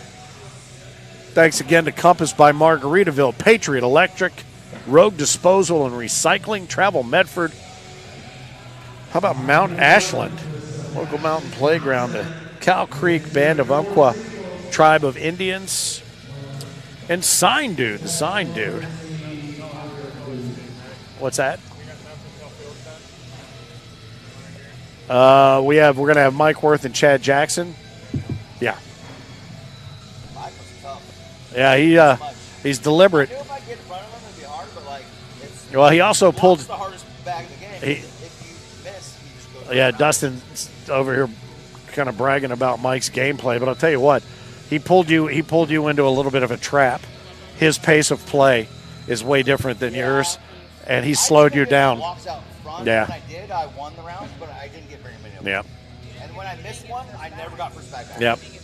But I had it earlier, and then I missed it, and it ended up being a 10 because I go right in my first bag, and then he just goes in. He threw extremely well. Like, Well, right to him. and he threw a couple of bags that I hadn't seen him throw most of the day, right when he needed them. Those, that airmail drag, and then the cut shot that he hadn't been doing. Yeah, you did. You forced.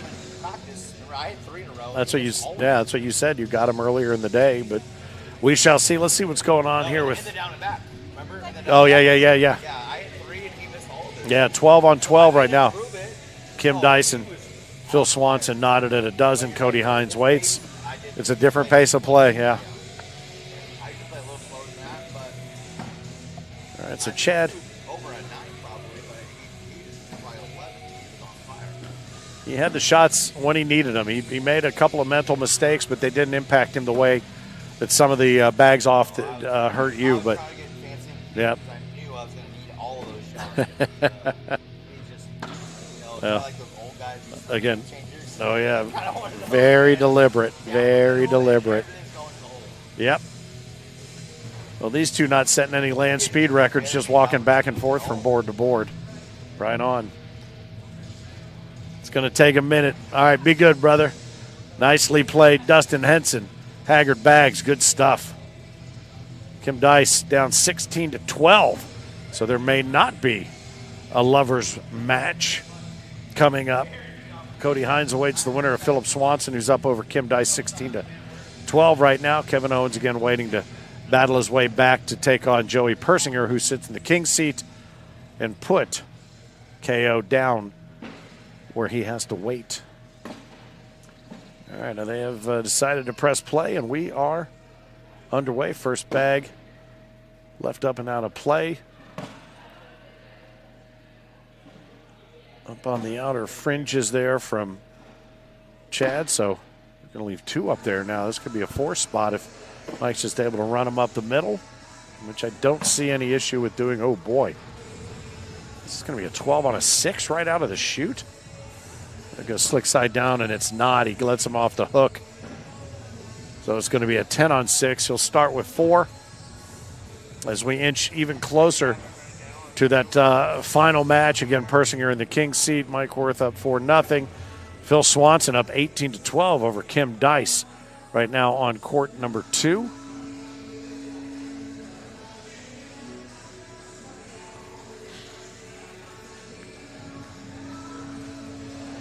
Phil Swanson now up 20-12. We saw him earlier in doubles here on center court. Had himself a pretty good day. That one looked like it wasn't going to make it to the board. Chad's got a very, very relaxed pitch. Sometimes it doesn't look like it's got enough to get there, but it sure does. Even throwing sticky side down, hitting low and running high. Mike did the same thing, kind of follow. He hit down there at the logo, the bottom of the tree, top of the Medford. How about that? Ohio State put another one up. Oh, the Ducks answered. How about that? All right. Let's see if we can get you an update here. Yeah, 21-21s.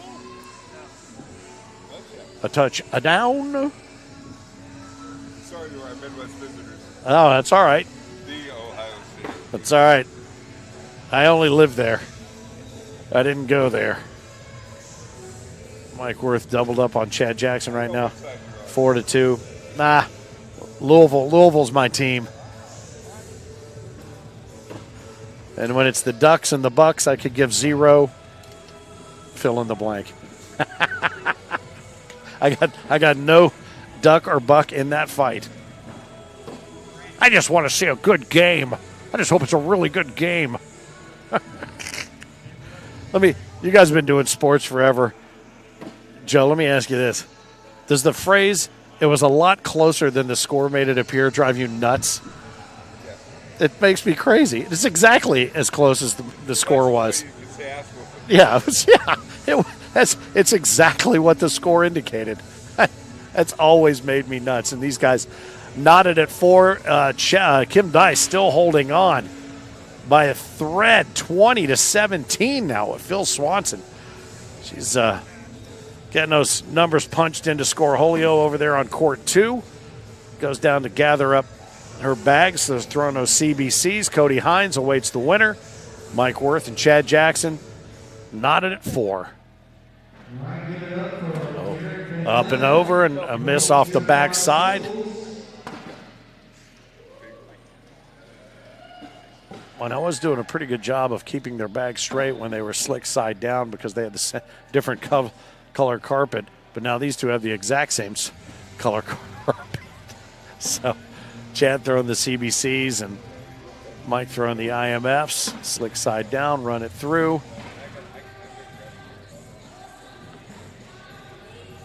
Scorholio, I call upon thee. Do the work. Do the work. Let's go see what's going on down there on court 2. Still 20-17. Philip Swanson, Kim Dice.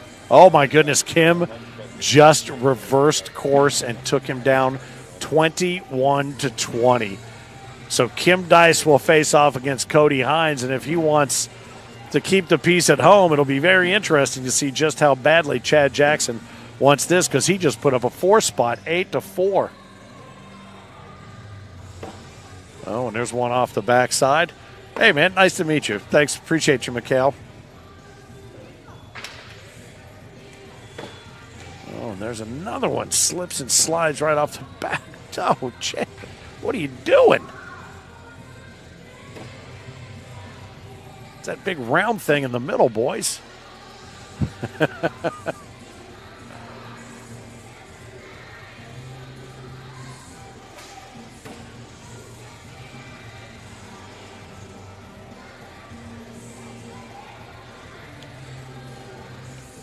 right, that's 7-on-4. Chad adds to his lead. It wasn't pretty, but it put some points on the board, and that's all that really matters. I used to be told that all the time. It's not how, but how many. Jessica Clark throwing in behind Chad Jackson there. Pedro Martinez. Let's go, Mike Worth.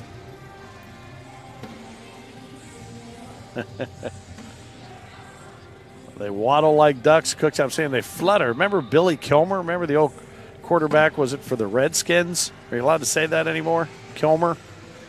He threw that floppy duck pass, but somehow he was completing passes. It was always amazing that he was able to do it, but he did it. Chad leaves 2 off to the side. Mike can go in there and clean up, and he's not able to grab that other bag there, but he's looking at a 10-on-8, so he'll pick up a couple.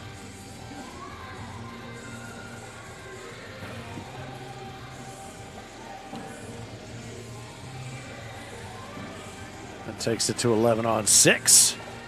See what else is happening here. So Kim's now facing off against Cody Hines.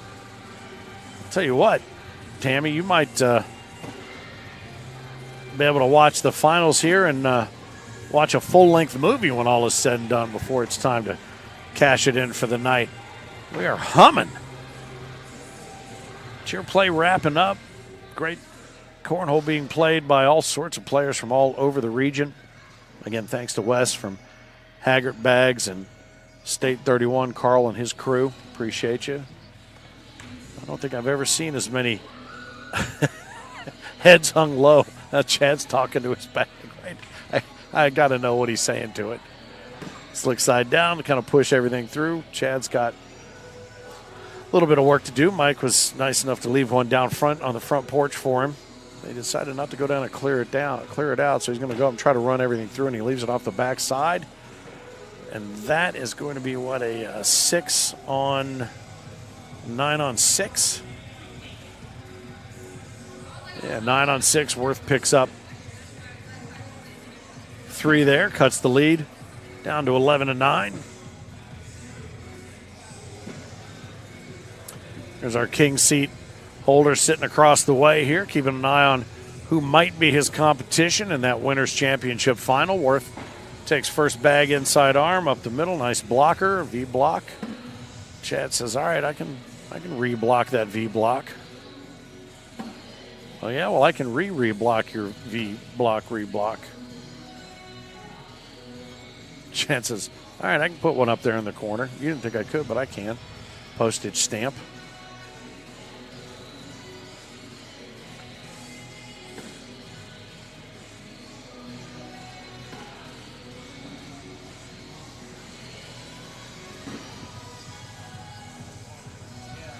Yeah, Jessica, I said you were throwing in your hat in the ring behind Chad, right? Isn't that what you said? I thought that's what you said in the comments. I don't know. I'm not much on the whole reading thing. More about the talking. Mike just scooted one off into the other room. Not happy about it. I can understand that. Chad's just going to board it. We're going to go down there in no particular hurry to tally up their scores.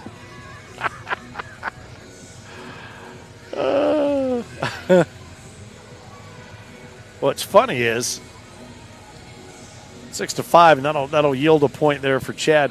And it's funny because there's a certain time when I get into late into the singles and I start to get a little punchy because it's been a long day. And I'm thinking, I can't be punchy. It's only 6:15, but I'm like, aha. But my brain thinks it's 9:15. The bad news is that usually doesn't start about 11:15, so I might actually be losing what marbles I have left. There's another front board bag from Mike Worth. Chad just keeps letting him off the hook. Mike drains that one, and I mean, Chad's, oh boy. He is leading this game in spite of himself right there, and Mike lets him back off the hook. Cody Hines up 2-0 over Kim Dice. The winner of this match will face the winner of that match.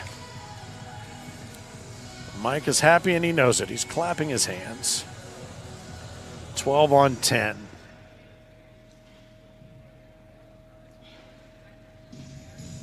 Thanks again to Travel Medford and Compass by Margaritaville, Road Disposal and Recycling, Patriot Electric, Mount Ashland, Table Rock Sports, the Ace. Everybody's hospitality has been top notch here in Medford. Yeah, Jessica says, I love Chad and Kim. They are awesome. They are awesome. And you will see a little Chad and Kim's cornhole adventure on the Taco this Tuesday night. They always produce a really cool piece of all the different adventures that they take when they are out. And I know they've been to Medford a number of times, so I know they have lots of little, probably some secret places that they like to go and tell you about. I got to be honest with you. I almost feel like Worth is just saying, you know what, Chad, I'm going to spot you a bag. I think that's 3 front boards out of the last 6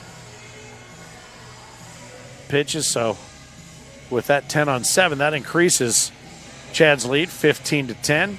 Kim is back up over Cody Hines 5-2 on court 1.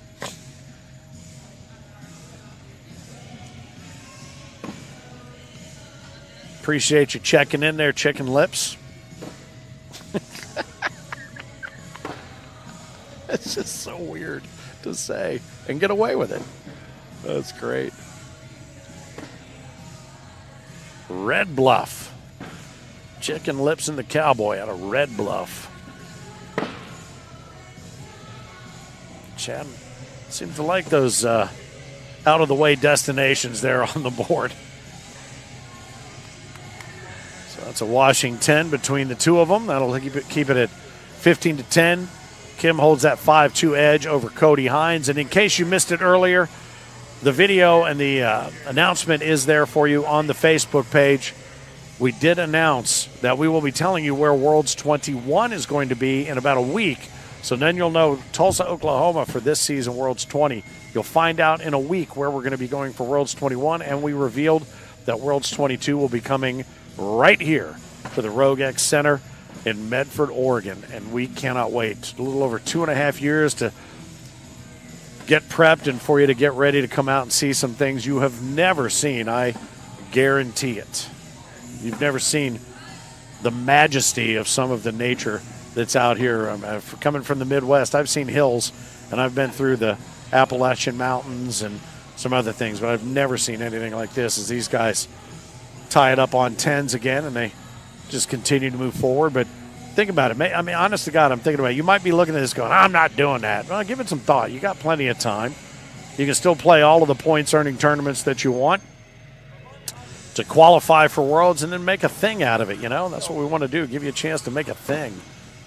I don't know that a lot of folks would have thought that they would have been heading out to Deadwood, but they sure did. I don't know that a lot of people thought they might be going to Shreveport, Bossier, but the food in and of itself, whether you played well or not, enough to bring you back. So that's the whole point, give you a chance and a reason to go someplace you never might have thought you were going to go to.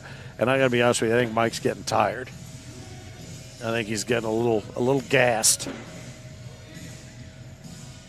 And they've promised everybody here in the building when we made the announcement that we were coming here for Worlds 22 was thrilled and couldn't stop high-fiving, and they're very excited, and they want to show you what it's all about here on the left coast. William Howe will be leading that charge, I know for a fact.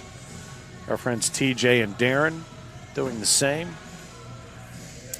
They're just stacking them up in a game that nobody seems to want to win. Just kidding, I'm sure they do. 8 on 7, an extra penny added to the tally for Chad Jackson, up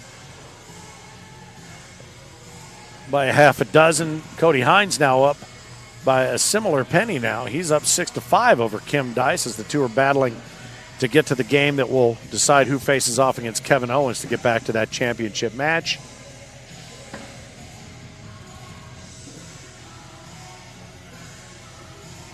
Surprised they haven't started breaking down some boards around here. I think tier play is done. I would have thought they would have started prepping the room for the next big event coming in here. Mike Worth, you're not going to believe this, has a bag down low. Front board.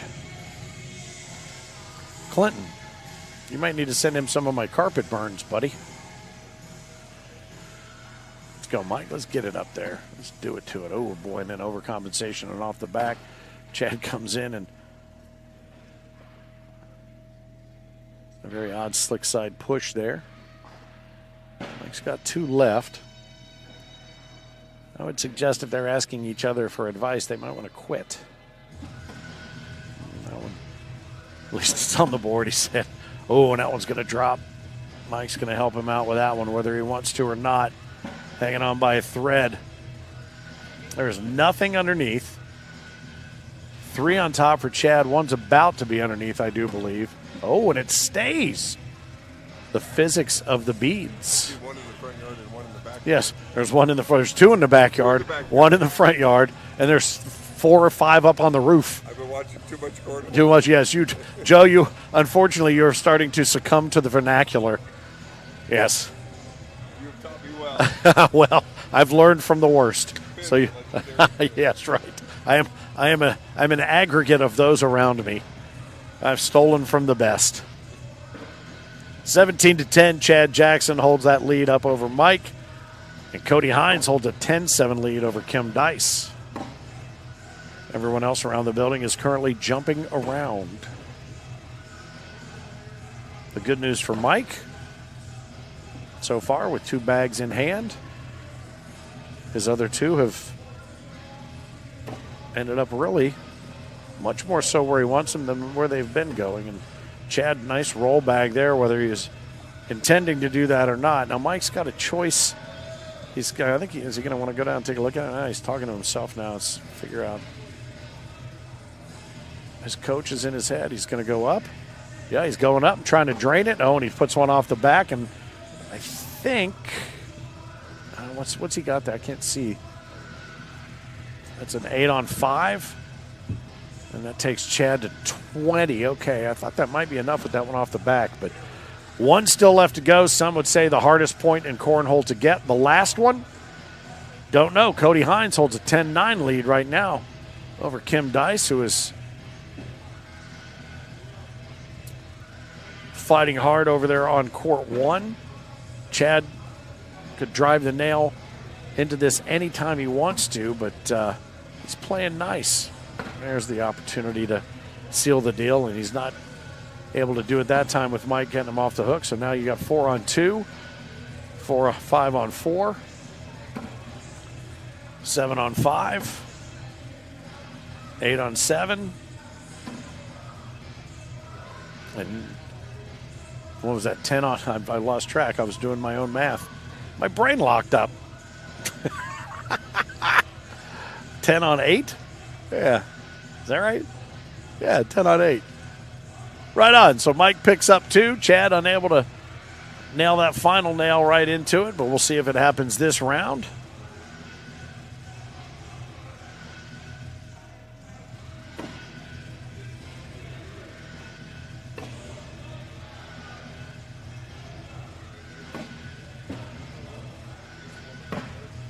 All right, now these guys have dialed it back in. Well, you're sorry about that, bud. My bad. All he needs is 1. Oh, Mike's going to leave that one low, and all he's got to do is board it, and that should do it. Yes, it does. Mike Worth had a really nice run here on center court, but that's going to do it. Chad Jackson going to move on to the next round here in the loser's bracket with a 21-12 win. Zach Rush, that should have been you. But 21-12, Jackson will face the winner of Cody Hines, who is currently up against his fiancée, Chad's that is, Kim Dice, 12-9. And KO awaits the winner of that one. Joey Persinger awaits the winner of all of it as we get closer and closer to crowning a Medford World Singles Champ. Take a little break until they get ready to come over here and sit here and go over, if you'd like to, go over some of these upcoming majors, or if anything you want to chime in on, feel free in the comments. Finn, the loudmouth for the ACO. If you're new to the ACO, welcome. Glad you had a chance to check us out. Everybody here in Medford, I think, had a blast, and the ball game is still up on the big screen over here, so everybody getting a chance to watch the Ducks and the Bucks. But coming up,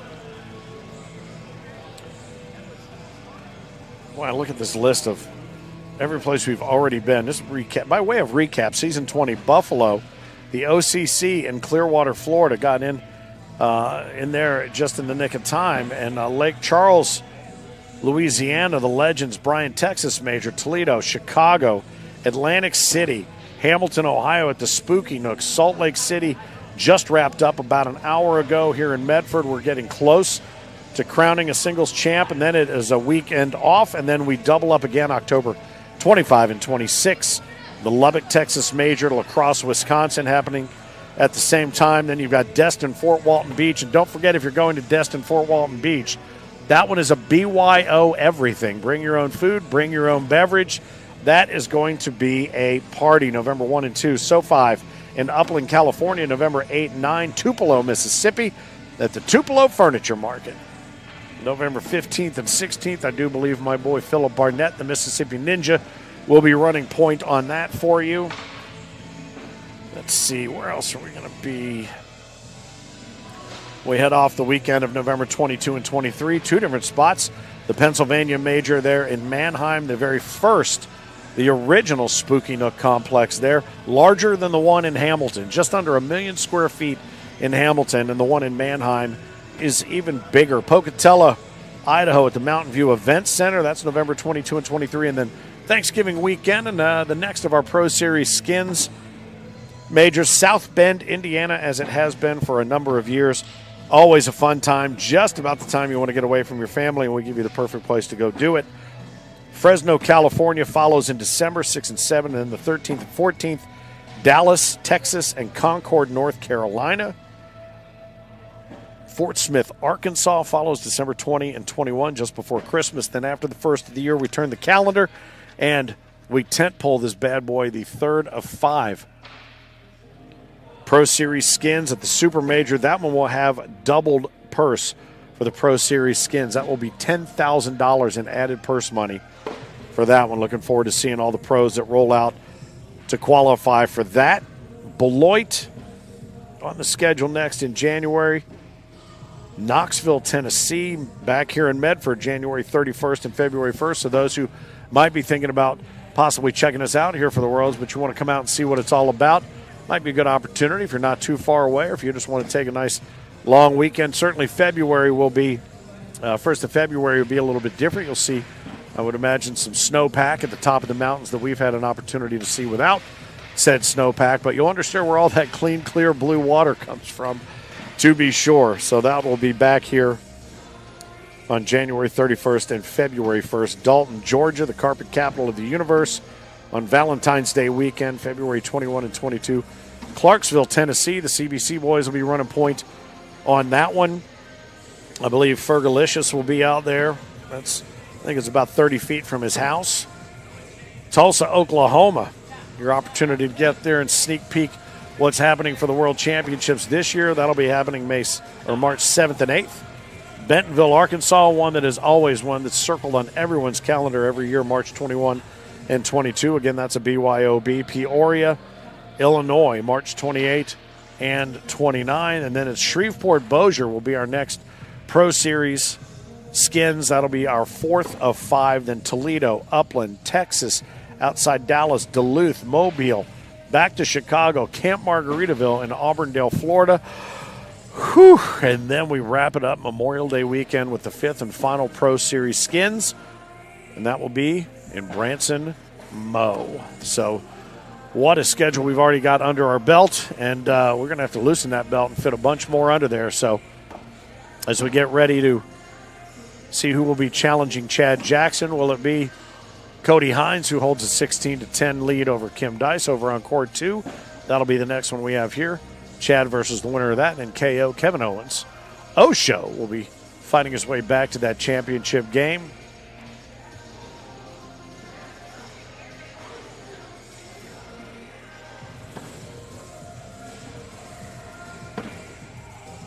If you missed the announcement earlier, next week we'll tell you where we will be for the World Championship season 21. So we'll put Tulsa in the books this year. Season 21 will be announced next week. And then we made the announcement earlier today that season 22 is going to take place right here in this very building. The World Championships, an opportunity to spread things out to the West Coast and give you a chance to go travel to see some things you've never seen. Again, I'm telling you, if nothing else, and this is the thing I'm looking forward to, getting in here and getting out and seeing the Redwoods. Maybe an hour away from here, go see the world-famous Redwoods on the West Coast, and something to see. So much going on, and you've got 2.5 years and then some to get ready for it. So hopefully you'll take advantage of that opportunity to come see something maybe you wouldn't have picked out on your own, but you know damn well once you get to see it with your own eyes, it makes all the difference in the world. Joey and Michelle just kind of staying warm here on center court as we wait for the final word from court 1. And Kim Dice, I'll tell you what, she just hanging on by a thread through a lot of these games and then reversing course at the end and taking the win. She did it out, got out from under Philip Swanson and beat him 21-20. She dispatched Ryan Travis 21-5. She didn't like him much in the losers bracket, so fighting to get back to try to take that singles win. The winner of that match will take on Chad, as we mentioned. Let's see what else is going on here in college football.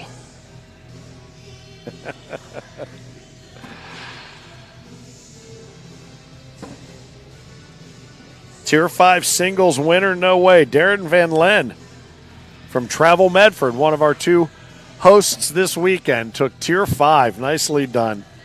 Well done. Let's see what's going on here. Florida and Tennessee. Florida up 10-7. Tennessee's got the ball late in the third quarter. Ohio State down 22-21 at halftime to the Ducks. Ole Miss up over LSU. LSU with the ball right before half. That one may already be at halftime. Don't know what the delay is here. Iowa State at half up over West Virginia 14-10. The Alabama coach probably still getting his resume together. 27-25 over South Carolina, and lucky to be there from what I understand. So, whew, baby. I know a lot of Alabama fans that are not going to be happy about that. Clemson, Missouri, Texas, Penn State, all winners today. Notre Dame, Pitt, Illinois, BYU, Georgia, all winners. Later on tonight, Kansas State, Colorado will battle. 2 4-1 teams will go head-to-head here a little bit later on. So what are we looking at here? Cody Hines ends up taking it out from under Kim Dice, 21-14. Well played. A good weekend for Kim. Took home a lot of hardwood, a lot of hardware, and a couple of checks that can be deposited as well. So it'll be Chad Jackson and Cody Hines fighting it out to take on Kevin Owens. That'll be right here on center court. The winner of that match will then face off against Joey Persinger, who you've been watching warm up, I do believe, here with his better half, Michelle. And it never fails, no matter where you are, when it gets this late in the evening. If Bon Jovi comes on, everybody is living on a prayer. And they are.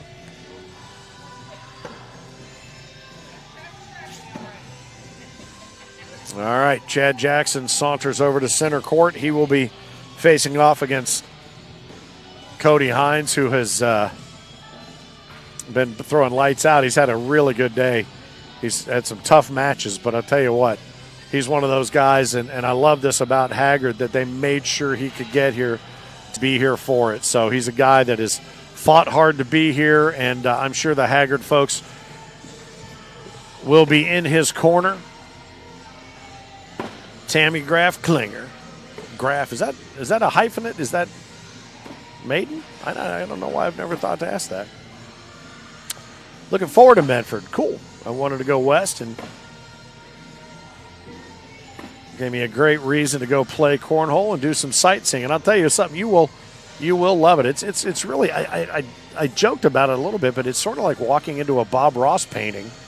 It really is. The mountains, I mean, there's like the mountains look just like the mountains he paints. The clouds we saw yesterday didn't even look real. It's pretty amazing stuff. Chicago, Gavin Kirk, we should think about AC for the next one. LOL, making a trial and error. Not quite sure what that means. Oh, maybe in the SO5 in the venue, not air conditioned. Well, I'll tell you what, when we're back, let's see. Let me find this one on here. When do we go back? May 9th and 10th? I think we should be in good shape. That'll be delightful in Chicago, May 9th and 10th. Yeah, I figured it out. I figured you out, Tammy. Give me a great reason. If you want to take the train, you could. You might want to leave now. So Chad Jackson and Cody Hines getting ready to square off here on center court. Taters exchange, press play. We are going to be underway here in... Oh, we're already underway. 12-10, that's a 2-0 early lead. Oh, they got those down and backs done quickly. I was over here bumping my gums.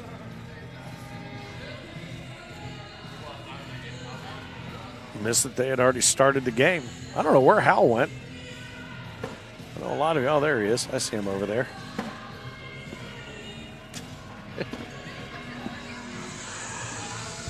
I know what he's doing. He's over there moving boards around. That's what he's doing. He'll join us here in a moment. There he comes.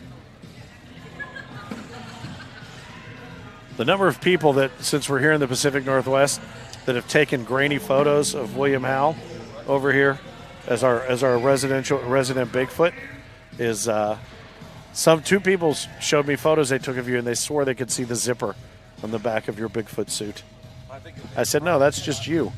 Bigfoot is mighty present here in Medford. Bigfoot just cleaned up about 30 sets of boards, ready to rock and roll. Nice. Very good. Yeah, I can see you got your hat on backwards, so you mean business. I don't know what's going on over here, but it's probably deep into this singles bracket, I imagine. Yeah, we are the losers bracket, and Chad and Cody are fighting to take on KO. Kevin Owens, whoever wins that game, will be back up in the championship match against Joey Persinger. So now we find ourselves 3-0. Chad has the early lead. And Cody, wow, big shot. Nice shot. How about that? Didn't want to take that bag. He's just mad about that. He wanted the backside clean. Yep. Couple dozen right there to keep it as a wash. 3-0. Chad holds the lead, but that had quite the arc. Sorry about that, Finn. Reckless abandonment there for me in the bracket, leaving you here all by yourself. But all those boards had to get put up for, the party tonight. Oh, absolutely. 51-50 Aaron Candler right here. You got to get those out of the way for the dance materia. That's right. Sing, sing, yo, let's go. Oh, ho, let's go. I know. Sing Sing, he's a long-time ACO member. Everybody knows Sing Sing. Oh, We had a person back out lifer number 20. Oh, yeah? And we had it on hold forever. And guess who just got number 20? Would it be Ricky Sing Sing Singleton? He's Would it really? 20, baby, right there. So he usurps the position of even the founder, Frank Gears. Oh, imagine that. Huh? Yeah, who will never get his tattoo, by the way. And the Wizard owes us 2, I think.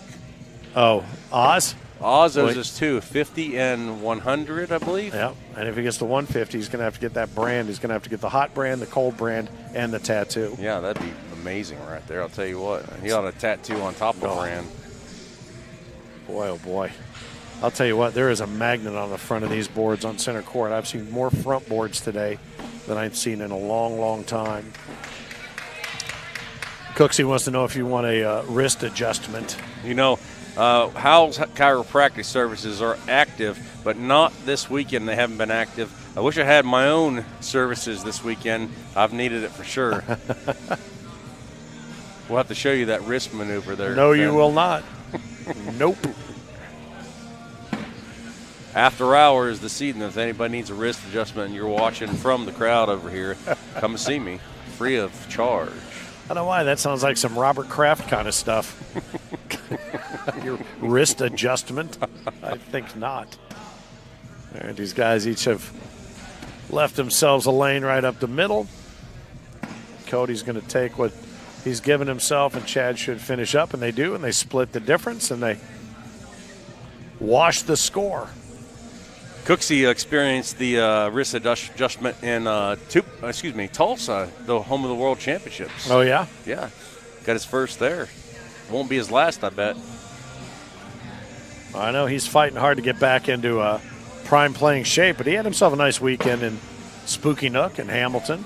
I think he was happy with how he played. I think he was playing with Hewick, and between the two of them, they are the walking wounded, still fighting their way back, but both had a great weekend and threw some really good bags. Up and over, nice bag right there from Cody Hines. Jackson washes it out. Yeah, that's great.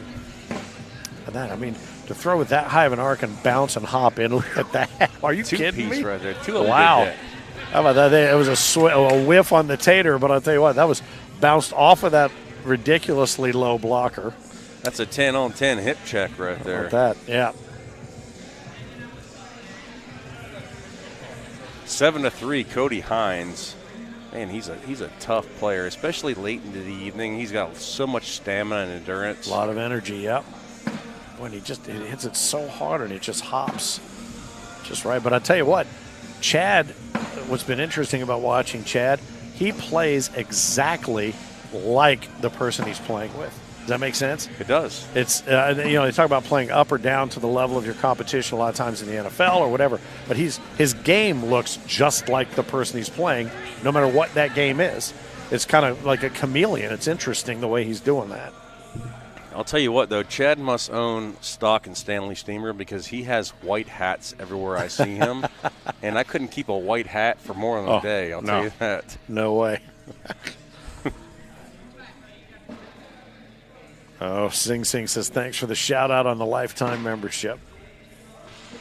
Cooksey says, you're the reason his rotator cuff tore. Hey. Some of your chiropractic speciality. Hey.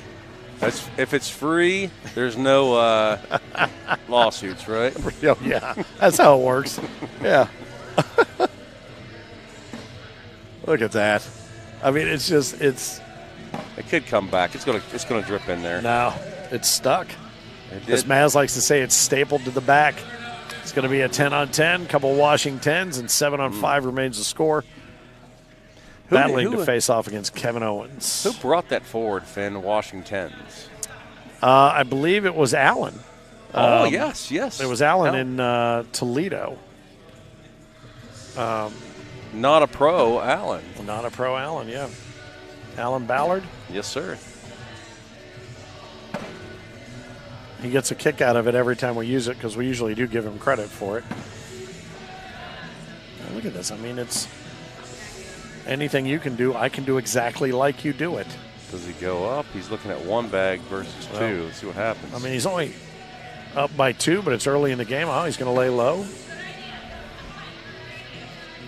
The Haggard Bags crew is starting to roll in around center court and starting to give him a little love. And Chad wants to take a little stroll down to get a few more steps on his counter to see what he's looking at. He's got 1. Is that his underneath? I believe it is. No, that's Chad. That's Chad Jackson's bag down on the bottom. That's what I'm saying. Yeah, that's Chad's bag underneath. Yeah.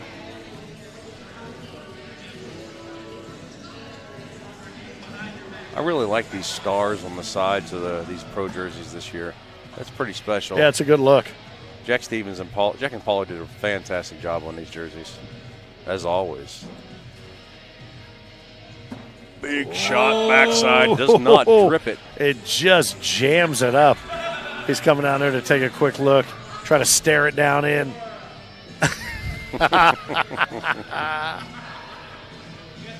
Cody Hines trying to do mind over bagger. Wow, those are wedged. Mind over Haggard is what you said? Mind over Haggard. Is that what I said? I think that's what you said. Well done.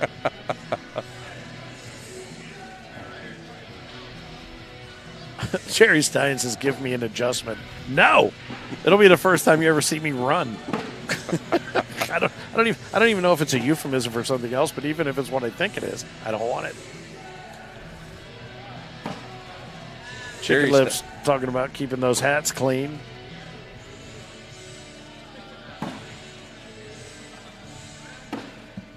Good God. We're never going to get to the next game. You know what good God, I'm sick of mentioning right now? What's that? Those daggum Dylan Lead's CBC bags on this center court this week. And I'll tell you what, every game I've called over here, CBCs. Yeah. And what's crazy is with Haggard being in the room, State 31 in the room, there's Haggard bags and State 31 bags everywhere. Everywhere. But when you put those in the hands of Chad and Kim, you can be damn sure they're going to show up on center court. You know what's special about Dylan and the team over there? You know they're disabled veterans, all of them are? I didn't know it was DAV. I thought. I don't know. I think that they might be DAV. Pitches DAV, and I'm pretty certain that Dylan and the boys are all he and Bill veterans. So are vets. Yep. I did not know. Yeah, that crew right Derek, there. I don't know. Is Derek a veteran also? I thought that they all were. I've never. He'll met let us Derek. know. I'm sure here in a moment. He'll let us know. Nice clean up there. Good job, guys. 7-7. Kevin Owens awaits the winner. And then the winner of that, all they have to do is double dip Joey Persinger. I mean, Joey was close in the old Medford Armory one day, I think. Yeah. And he got beat in the end, or maybe he didn't. I don't remember. Maybe he won. I'll have to go back and look through my archives. Joey likes it here in Medford. I mean, him and Michelle were out here. They come here early, and they were hanging out, just having a good old time. Good clean air.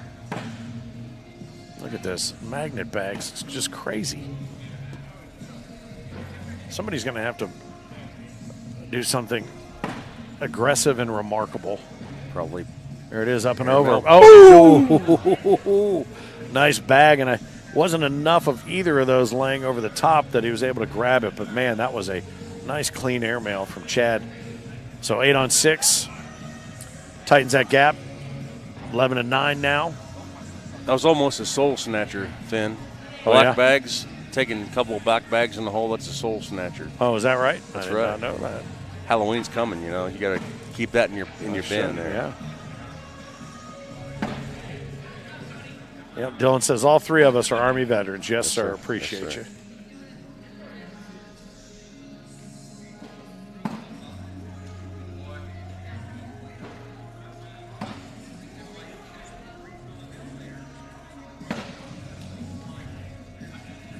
Nice rotation there, right up the middle, down Main Street from Chad.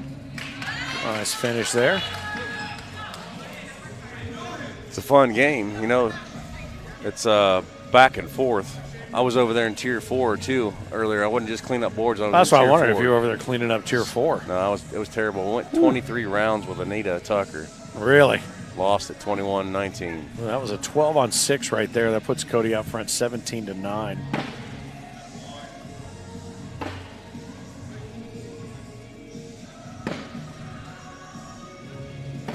All right, watch what happens. Oh, wrong. Womp womp. Oh.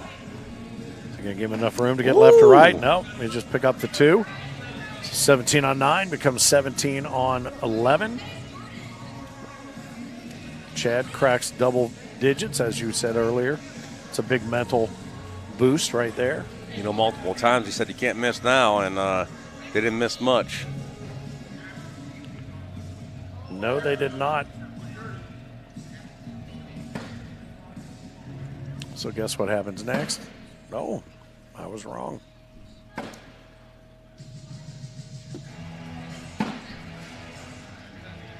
Split the difference right there. Chet leaves one up high and dry on the right-hand side. Gives a nice little spot to kiss off of there. Oh, boy. Uh-oh.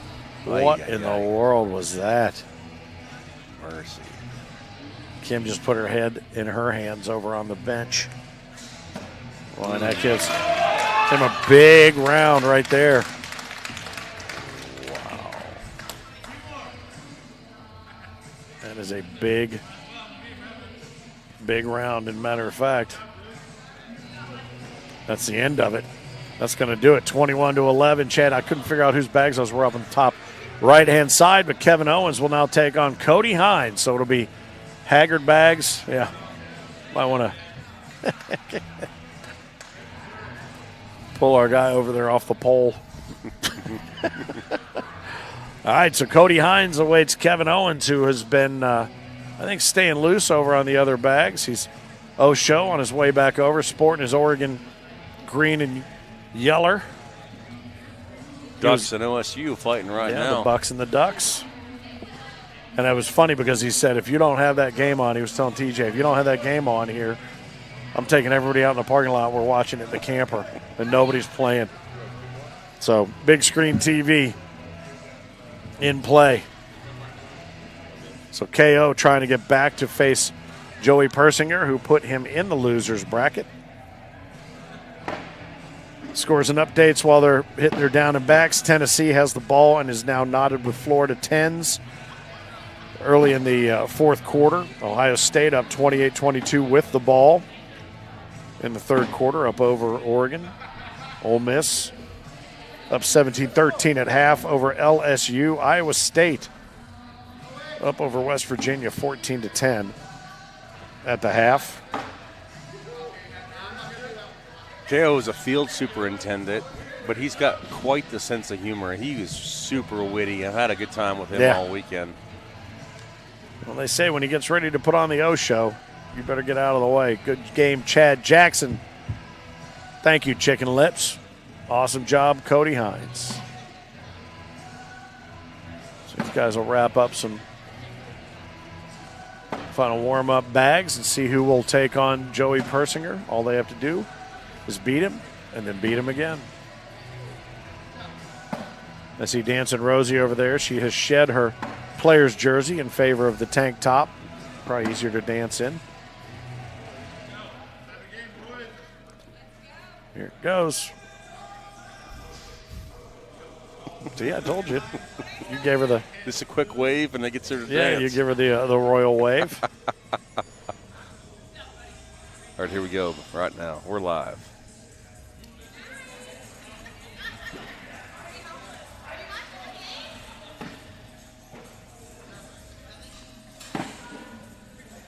I have a feeling this is going to be a slugfest.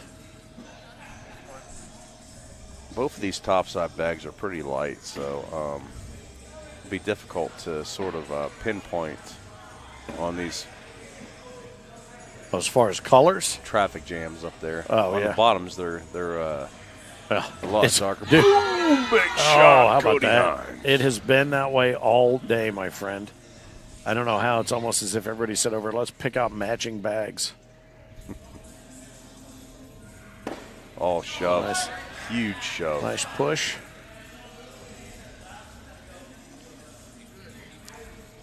Slick side down. Going to come in on the angle. Oh, boy, and he lost that as soon as he let go of his hand. Let it go. He said, oh. Score hit. Don't forget to put – I'm sure after that bag you don't want to put up the score, but you're going to have to, as it is required. A 10-on-7 puts an early 3 points in Kevin Owens' pocket. See Mike Worth over there with Dustin exchanging pleasantries. We're trying to arrange a horse ride for a worse wife when we come back to Worlds here in 22. So Oh, yeah? trying to find something, and we Nice. could only arrange like a donkey so far, and they're not too happy about There's that. plenty of horses around here. I'm sure we can find somebody. Hell, there's plenty of donkeys in this room. I'll give you a ride. Oh, my. Got to get some focus back in there, Cody. Nice tumble dry. And tumble in. How aggressive is he going to be? One, he just stacks them up. Going to be encouraged by the crowd to shake it off. And you got to give credit again to Wes and his team from Haggard, making sure that Cody was able to get here. There's a couple guys that weren't sure they were going to be able to make it, and they made sure that they could. Heard all about that, but I'll tell you something right now. He has got his work cut out for him. Kevin Owens is focused, and he is holding a 2 strips of bacon to an egg lead.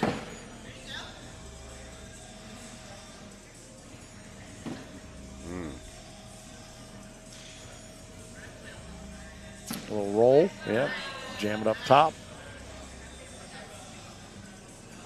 Cody's decided to abandon his lid. He was adjusting it backwards, forwards, didn't feel right, Didn't like and just tossed it off to the side. That's typical of what I do too. Yep. But it Ooh, doesn't work boy. for me. Tell you what, that was out of character right there for KO. I haven't seen him do that. KO's once. OB. Right. K-O-U-T. Oh. Cleans up the laundry basket right there. One off the back for Cody. So what are we looking at here? 7-on-4. Ooh. 10-on-4. He's going up probably. Well, he's down 11-0. Oh, he is. Back. Open off the big backside. shot. What a shot. I'll tell you what, that's guts and glory right there. A 12-on-5. Wow. That's how you get yourself back in a game right there and get refocused. 11-7. Kevin Owens, Cody Hines fighting to get back to Joey Persinger in the championship match.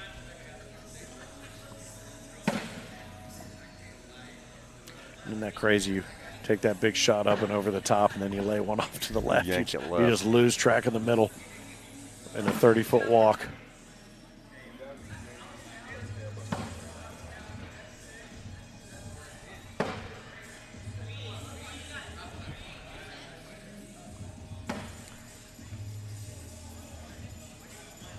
There he goes. He almost puts both of them in. Yep, almost grabbed it.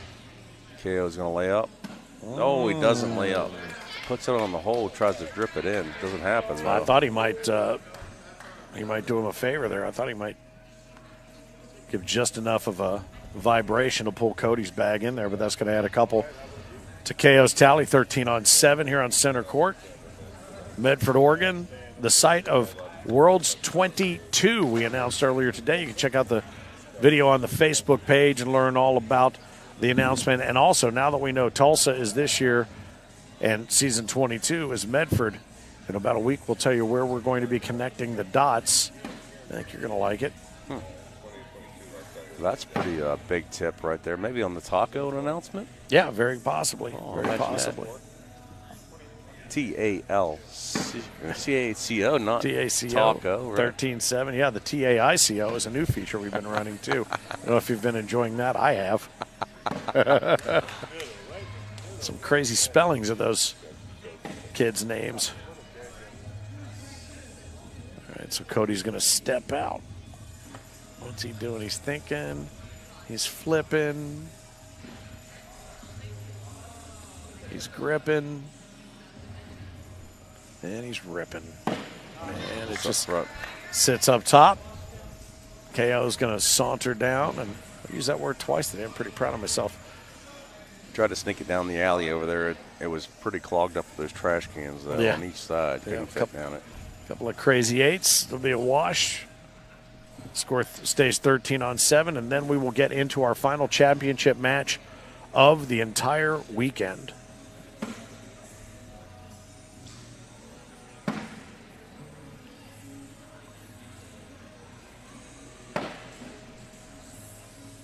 Seen a lot of that this weekend. A lot of blocks, pushes, replacement bags, reblocks. Tried to cut roll that, hit the front lip of the board, though. Just caught the front edge. Oh, boy. That one was in danger of submarining as well. Tell you what, Cody's up top again. Oh! Huge drag. What a shot. Goal snatcher. There it is. Spooky.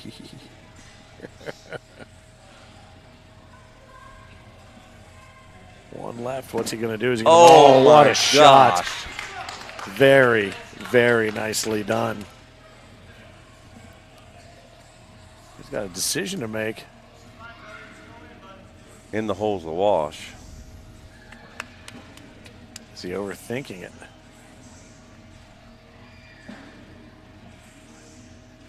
He's coming in hot. Oh, and he tried to push it up there. It's like a level 40 push. Yeah.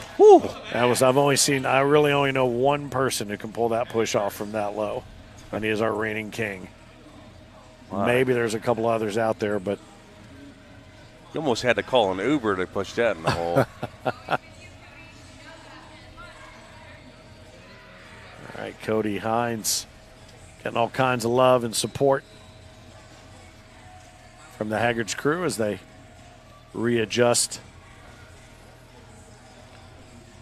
the boards. And I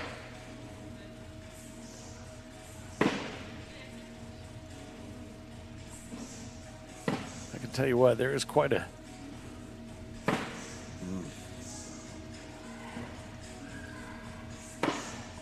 community built up in this area amongst the cornhole faithful.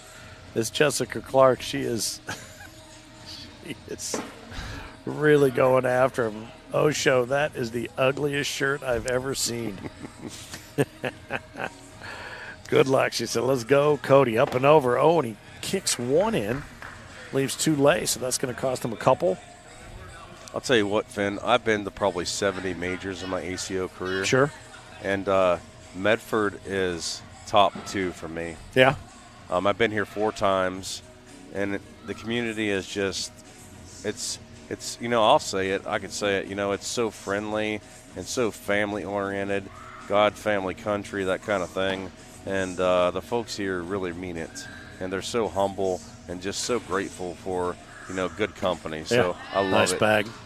No, they absolutely show out and they show up, and it's none of it is balagana. You know what I mean? It's all from the heart. They're glad you're here. They want you to stay, and they want you to come back. I love it. I don't know if you believe it, but there are West Coast country boys. Oh, yeah. I thought I was proof, but I came to Medford and I figured it out, I'll tell you what. I saw quite a few on the plane from Denver to here coming home. KO with the TO. Yep. I've been waiting to say that one for a little while. He wants to Geo up there and take a look-o. So he's up here doing a little geometry. Is that an intimidation stance by Cody Hines, just up there looking at him while trigonometry? I don't know, man. Cody just seems like comfortable in his own skin. Like he's just good to go, man. That is a big sigh right there. What's he going to do? Going up? Nope. Oh, no. He just babied that sucker. Kicked one in. Nice back. Hit it right where he needed to do it. That was worth taking the time out to go and assess. A little trigonometry that he did while he was up there, coming in to roll. He's going to roll. Oh, is it going to go? It's not going to go. Boy, I'll tell you, as soon as it left his hand, you knew exactly what the plan was. And had there been just a little bit more oomph in that one, he'd have pulled that off and grabbed a couple. But instead, a couple of 10s. Keeps it at 17-7. Joey Persinger awaits in the king seat, and we will have a champion announced here. I would say probably within the next 60 to 90 minutes. Hopefully. We shall see. I never like to predict because no matter what happens, that's always the opposite of what I say. Oh, boy. And that one gets away from him.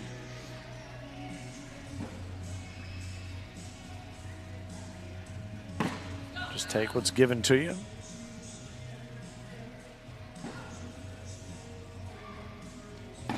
Potential for a 4-piece here for Hines. Yep. Just give it a little extra nudge to make sure it stays where he, ooh, boy, 6-piece. A 12-on-6. Oh, and there it is. Oh, nasty. All right, so 17-on-13 and the 6-piece. I like that. 4-point spread now. Yeah.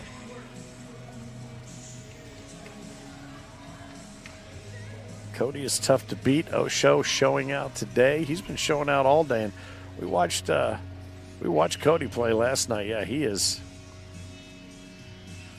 intense.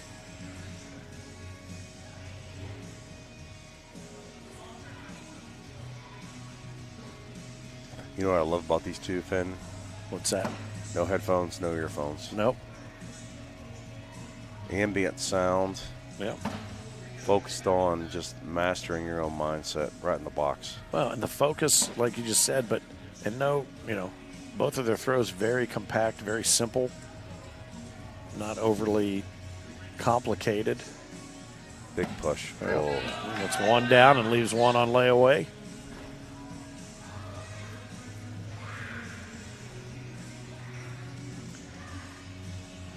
Got that thumb right in the center of the bag. Nice flat. Oh, boy. That is not. He's got one barely hanging down there, Finn. I think it's over the top. He's got barely like 10% hanging. He's probably going to come around it right to left. Let's go down and take a look. Look at that. This may be his second and final timeout. Or I think KO took that first one.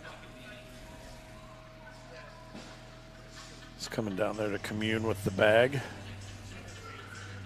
Have the bag tell him what to do.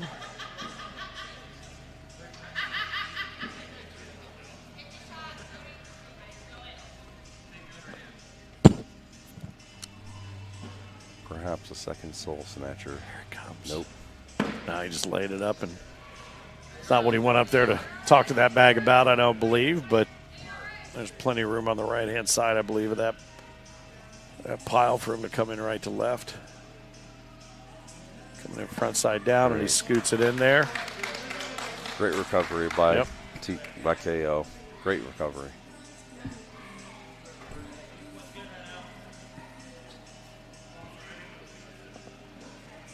Eight on 7 right there.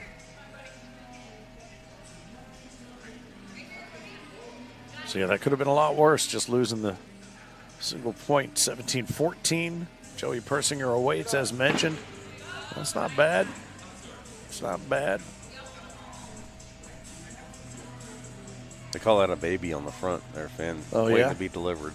Oh, I see. I see what you did there. Yeah. Little tumble. I don't know what he was trying to do there. I think he was just trying to send up behind it. I don't know. He lost a little control on that one coming through. There it is. Will there be twins? Nicely played. Jam up the center.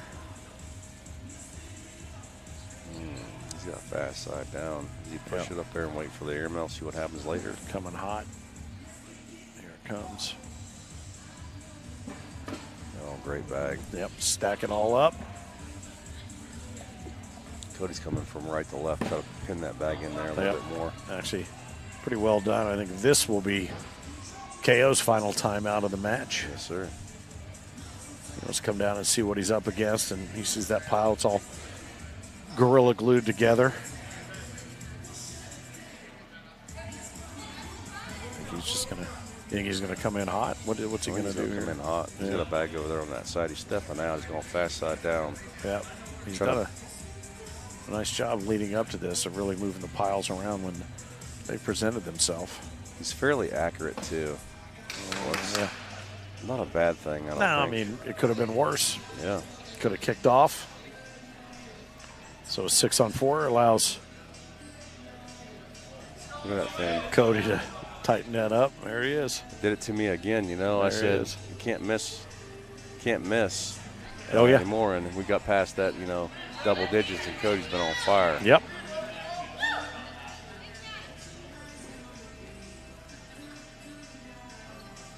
(17-16). I don't see Joey. Oh, there he is. I see him over there. Staying warm with Michelle. Playing cornhole, that is.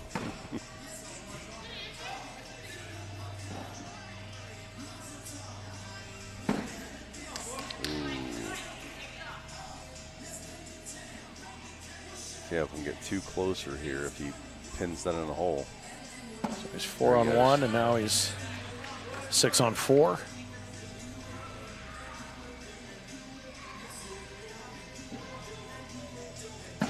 Nice. Oh, nicely done. Wow.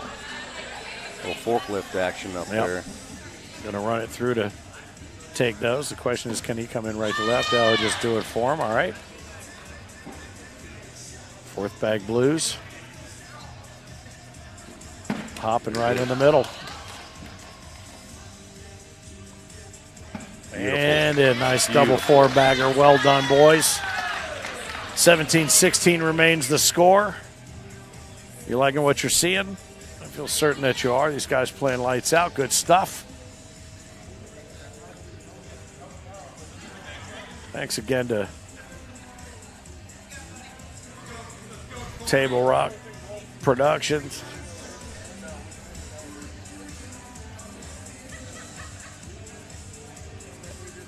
The ace, appreciate Joe and his crew. Just drips in the front side.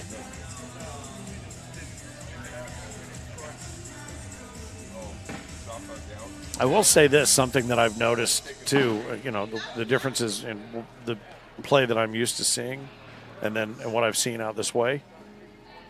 The one thing I think that maybe just kind of is pervasive through the West Coast player, the focus on the board, just staring it down. I mean, we saw that with a handful of players throughout the course of the day, never taking your eye off of that spot, ever. I mean, look at KO. I mean, he just does not flinch, doesn't look around.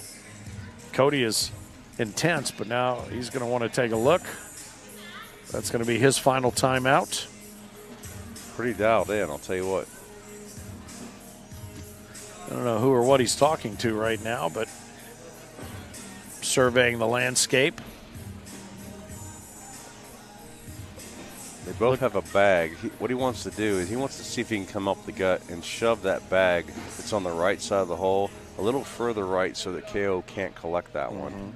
He wants to either jam it up or put his bag in the hole and push that bag off the Push right. it through off the back. Would that be the proverbial bar of soap? I don't think he's in a bar of soap, but he just wants it out of the way, I think. Yeah. So that KO can't collect it.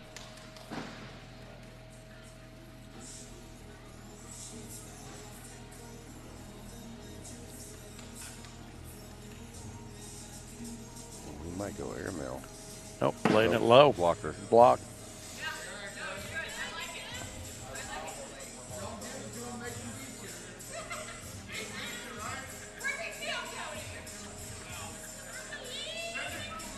Might have to got a free time out while walking down there with him. They got a backside look at that hole back there. He didn't go, though, so he's out of timeout, so he can't take another one to go look. He goes up, maybe. Going in hot and over. Oh, and he tried to run through it. Did he get one to drop? Did one of those drop? I didn't see it. Did not Looked like it just all kind of moved around. That's 6-on-8, yep. 19-16. They did, all right, well. I don't know why we were confused. He hollered out a little bit, so it's pretty easy to tell, I think. Yeah. He saw something I didn't see from where I'm sitting. We got one more game after this. Well, the championship match, Matt, after this. It'll be a double dip situation. Persinger awaits the king seat. The winner of this will take him on. This has been a slugfest as predicted from the get-go.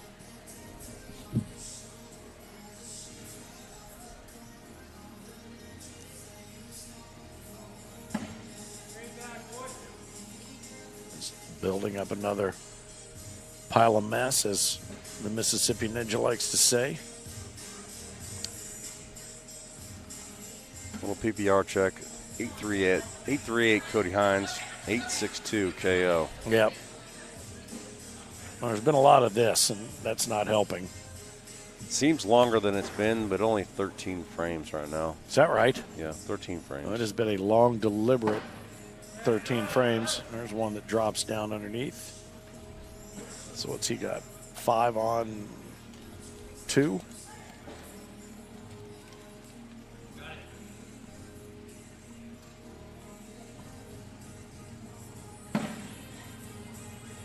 Five on 3. Wonder what he's got in mind for that last bag. Is he going to try to get up and over and try to pull? Oh, he doesn't have another timeout. Oh, he would. Yeah, Can't tell him though. no, it's not.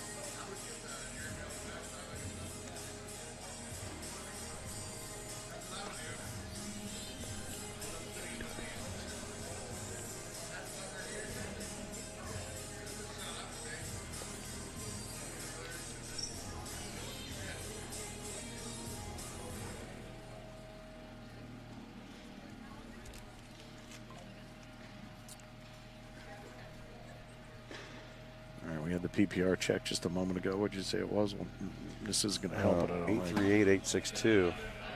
This will definitely suck a few out of there. Yes, it will. He goes up top, Finn. He's feeling it right now.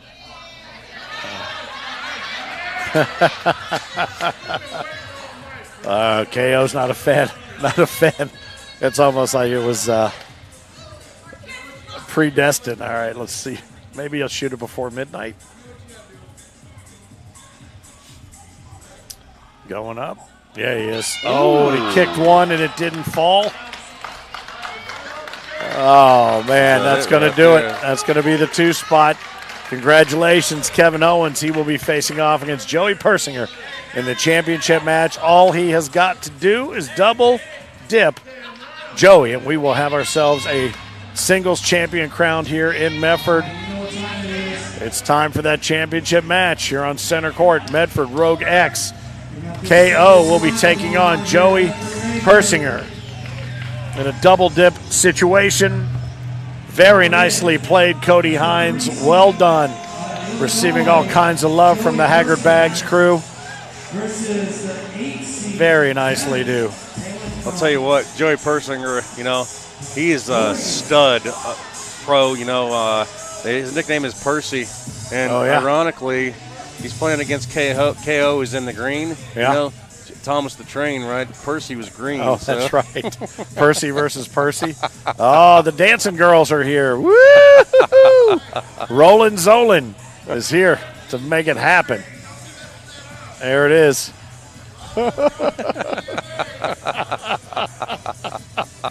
Why is none of this on camera? Oh, it's on camera right there, fellas. It's on. Yes, it was right there. No. Absolutely. Watch, don't hit that now. Andrea says, "Let's go, Osho. Let's get it out there." I've heard Joey Persinger somewhere. I can see it. There it is. Look at that. Oh. The halftime shows are just getting better and better. Just getting better and better. I've heard of Joey Persinger somewhere, says Ledbetter. Pretty good stuff. All right, these guys get their down and backs going. It's a one and done for JP. And Osho's got to do it a dos atimos. Side switch, too. Percy made him switch sides. Doesn't really matter. I mean, inside, outside, singles, doesn't matter. But maybe as to where you start. Adam Gilbert says, do work.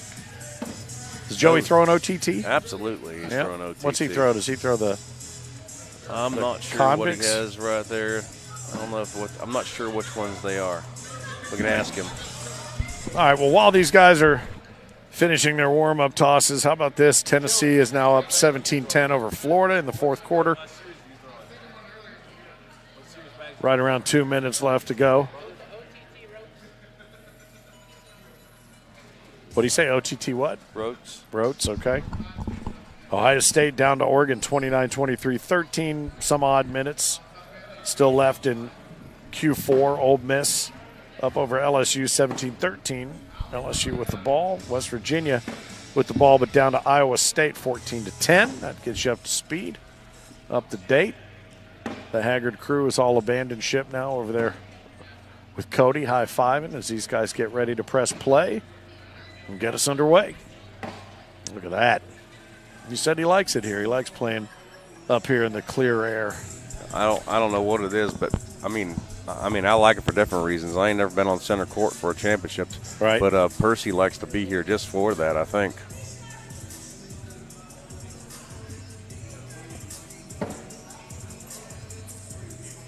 Well, he showed up and showed out for the Pro-Am. I think he had a good time doing that the other night. These guys are finish these warm-up tosses, and then we'll see what happens next. 10:21 Eastern Standard Time, 7:21 here on the West Coast. Tiers have all been awarded both here in Salt Lake City. Winners have all been crowned in Salt Lake City. One left to do here at the home of ACO Worlds 22 in 2027. Again, don't forget, next week we will let you know where we will be for Worlds 21. No, I will not be a senior then, so not yet. No? No. Really? I can't play in seniors here then. Not even close. Yeah, I'm way eligible, as we like to say, and I can't do it either. We're live right here. That's the first bag. That's the first live bag, as you mentioned, and it is up there in postage stamp position. Will not be delivered. Return to sender. He would love to have that. KO follows him right up there. Is this just going to be a lot of hole for hole? You've been watching them play out throughout the arena today. Not a terrible way for them both psychologically to get started. Just settle down a little bit. KO with his Ducks gear on. Telling himself Rogues. That's what he's throwing, the Rogues. Thank you. Thank you, Adam. Adam, yeah. I thought he said Rotes. I'm like, I don't know. He said something I couldn't understand. Yeah, I thought I didn't think that there was, he had a string called Rotes. There's another one off to the right to get us started here. Oh, boy. A couple of Mickey Mouse ears. Split the difference. Now I'll just run them all up the middle. No defense going to be played here, I don't think. Live to move to the next frame. Yep. A couple of backboards. Ooh. Misses it off to the right. There it is. Yep. Works it right from left, but it went a little bit too far right, I think. Yep. There was no question that was going to happen. We have watched that happen time and time again, these magnet bags.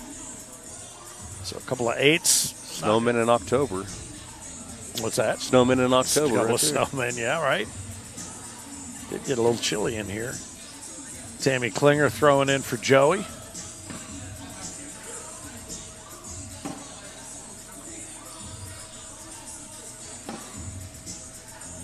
And I think that is what's going to drive the result right there, is just that one mistake here and there, because I don't see a lot of defense being played here. It's going to have to be mistakes. Yeah, Persinger, he's a racer, man. He's going to put it down the center every time. Those bags are a little bit quicker. I know he can stop them, but if they do stop, they're going to be at a half level or a level one blocker. Well, I'm going to already tell you he's playing at 4 times the pace of that last game, so we'll see how that affects Osho. We saw that with Worth a little while ago with Dustin. I mean, he slowed Dustin down to his. He walked into that pace trap. And we've seen that a number of times, especially when we see our juniors play some of our seniors. Although our seniors, the pace of play with our seniors division has really picked up. That 15-second rule for throwing your bag is really being respected right now. So yeah, has been this weekend. Yep. Well, we saw some that were running right up there against it, but there's a 4 spot in there. Persing will add to his total. And again, this is a one and done situation for him because he comes in with no losses. Osho to dethrone him from the king seat is going to have to beat him twice. I believe he's the furthest traveler too. Who's that? Percy. Is he? Where did he come in from? I want to say Indiana. Indiana. Actually, that would make I'd be a little bit further. You wouldn't. You're not a player though. I'm not going to count you I'm out a of that. player. Maybe Candler though. Candler's Candler's Michigan. Maybe you're Paw, Michigan. I don't count. Hell, I'm not even eligible for a Road Dog Award. I don't know why. Oh, man, because I've been to 13 majors in a season. Yeah, that'd probably be the number one reason. Percy up, trying to push that bag in. He tried to chase that corner and maybe try to get them both to run in there. Now he's got a dirty diaper sitting up on the top. Osho coming right to left. Right, yep. Nicely done. Oh, he helped him out, though. Now he's going to give him another chance to push that through, and he takes it. All right, so he's got to put this in to minimize the damage just to 2. Oh, boy. That's a 10 on 6. That's a 4 spot right there. So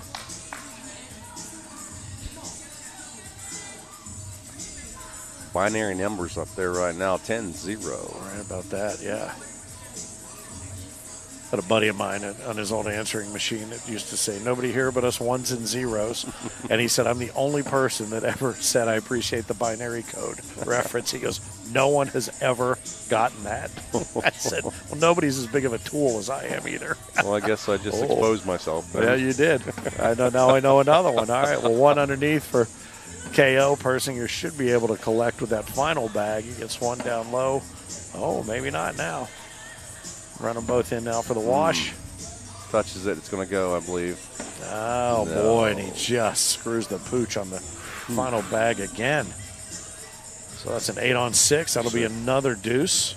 He's not out of this by any stretch, I don't believe. I just think he's got to, as he said to himself on that first frame, calm down. I think he does need to slow down a little bit. Earlier, he was playing at a very, very slow pace and thinking a little bit more through each shot. Lining them up.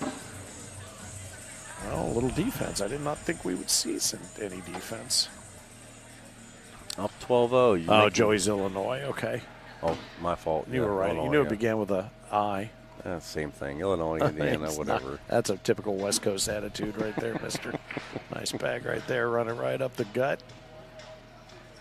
At least I don't call it Illinois. Illinois. Jeez, come on. Oh, my God. My dad used to talk about Cincinnati. I said, why do you call it Cincinnati? It ends in an I. So it's not Oklahoma. See that block, what it did? Just made him get aggressive. Yep. He's down deep, feeling Smart it right play. now. Yeah. He's going to go, 12 on 4? Is this going to be? Oh, well, he's got a couple left there. I thought there were one off the back, one on top. He's got him shook a little bit right now. KO was dialed in earlier, and he is a little bit shook right now. Look at that. And kissed him off a little bit further off to the sides. He's going to make him chase.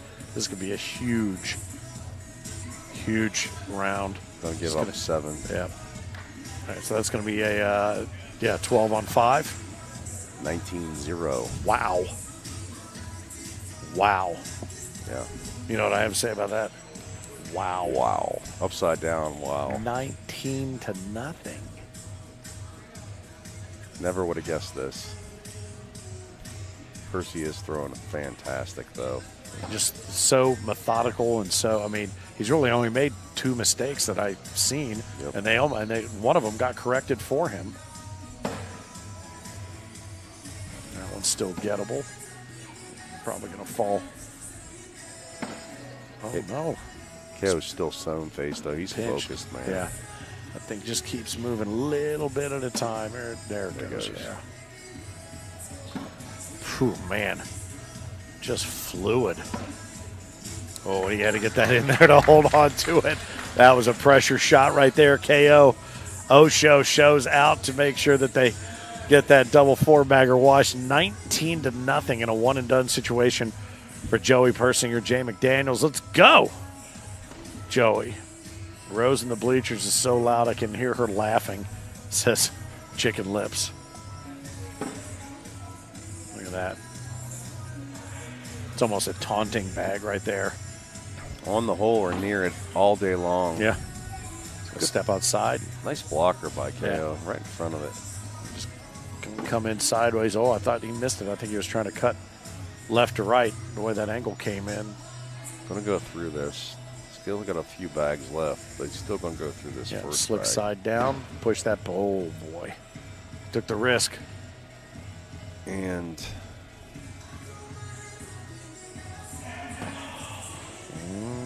this is dangerously close to the end of the game. Yeah. Got to collect this bag. And they're singing KO. Oh, it's Hey-O. Okay. Coming in hot, trying to push the pile around. Percy goes in behind as a block. It's over. That's what he's doing. Oh, he missed Oh, and he it. missed. KO has a shot here. Got to make all three. Got to Three-bag push him push. all the way through. He's going to go down and take a look. KO with the TO. So he's got 2 on, 1 off the back. All three have to go in the hole. All three have to go, yeah, because Joey's got, what, 2 down, 2 on? Yep. So he's showing 8. So he's got to put all 3 in to get a 9 on 8 and pick up a point. He can give up 1, put 2 in the hole, give up 1, and leave 1 up top. That's about all he can do. Yep.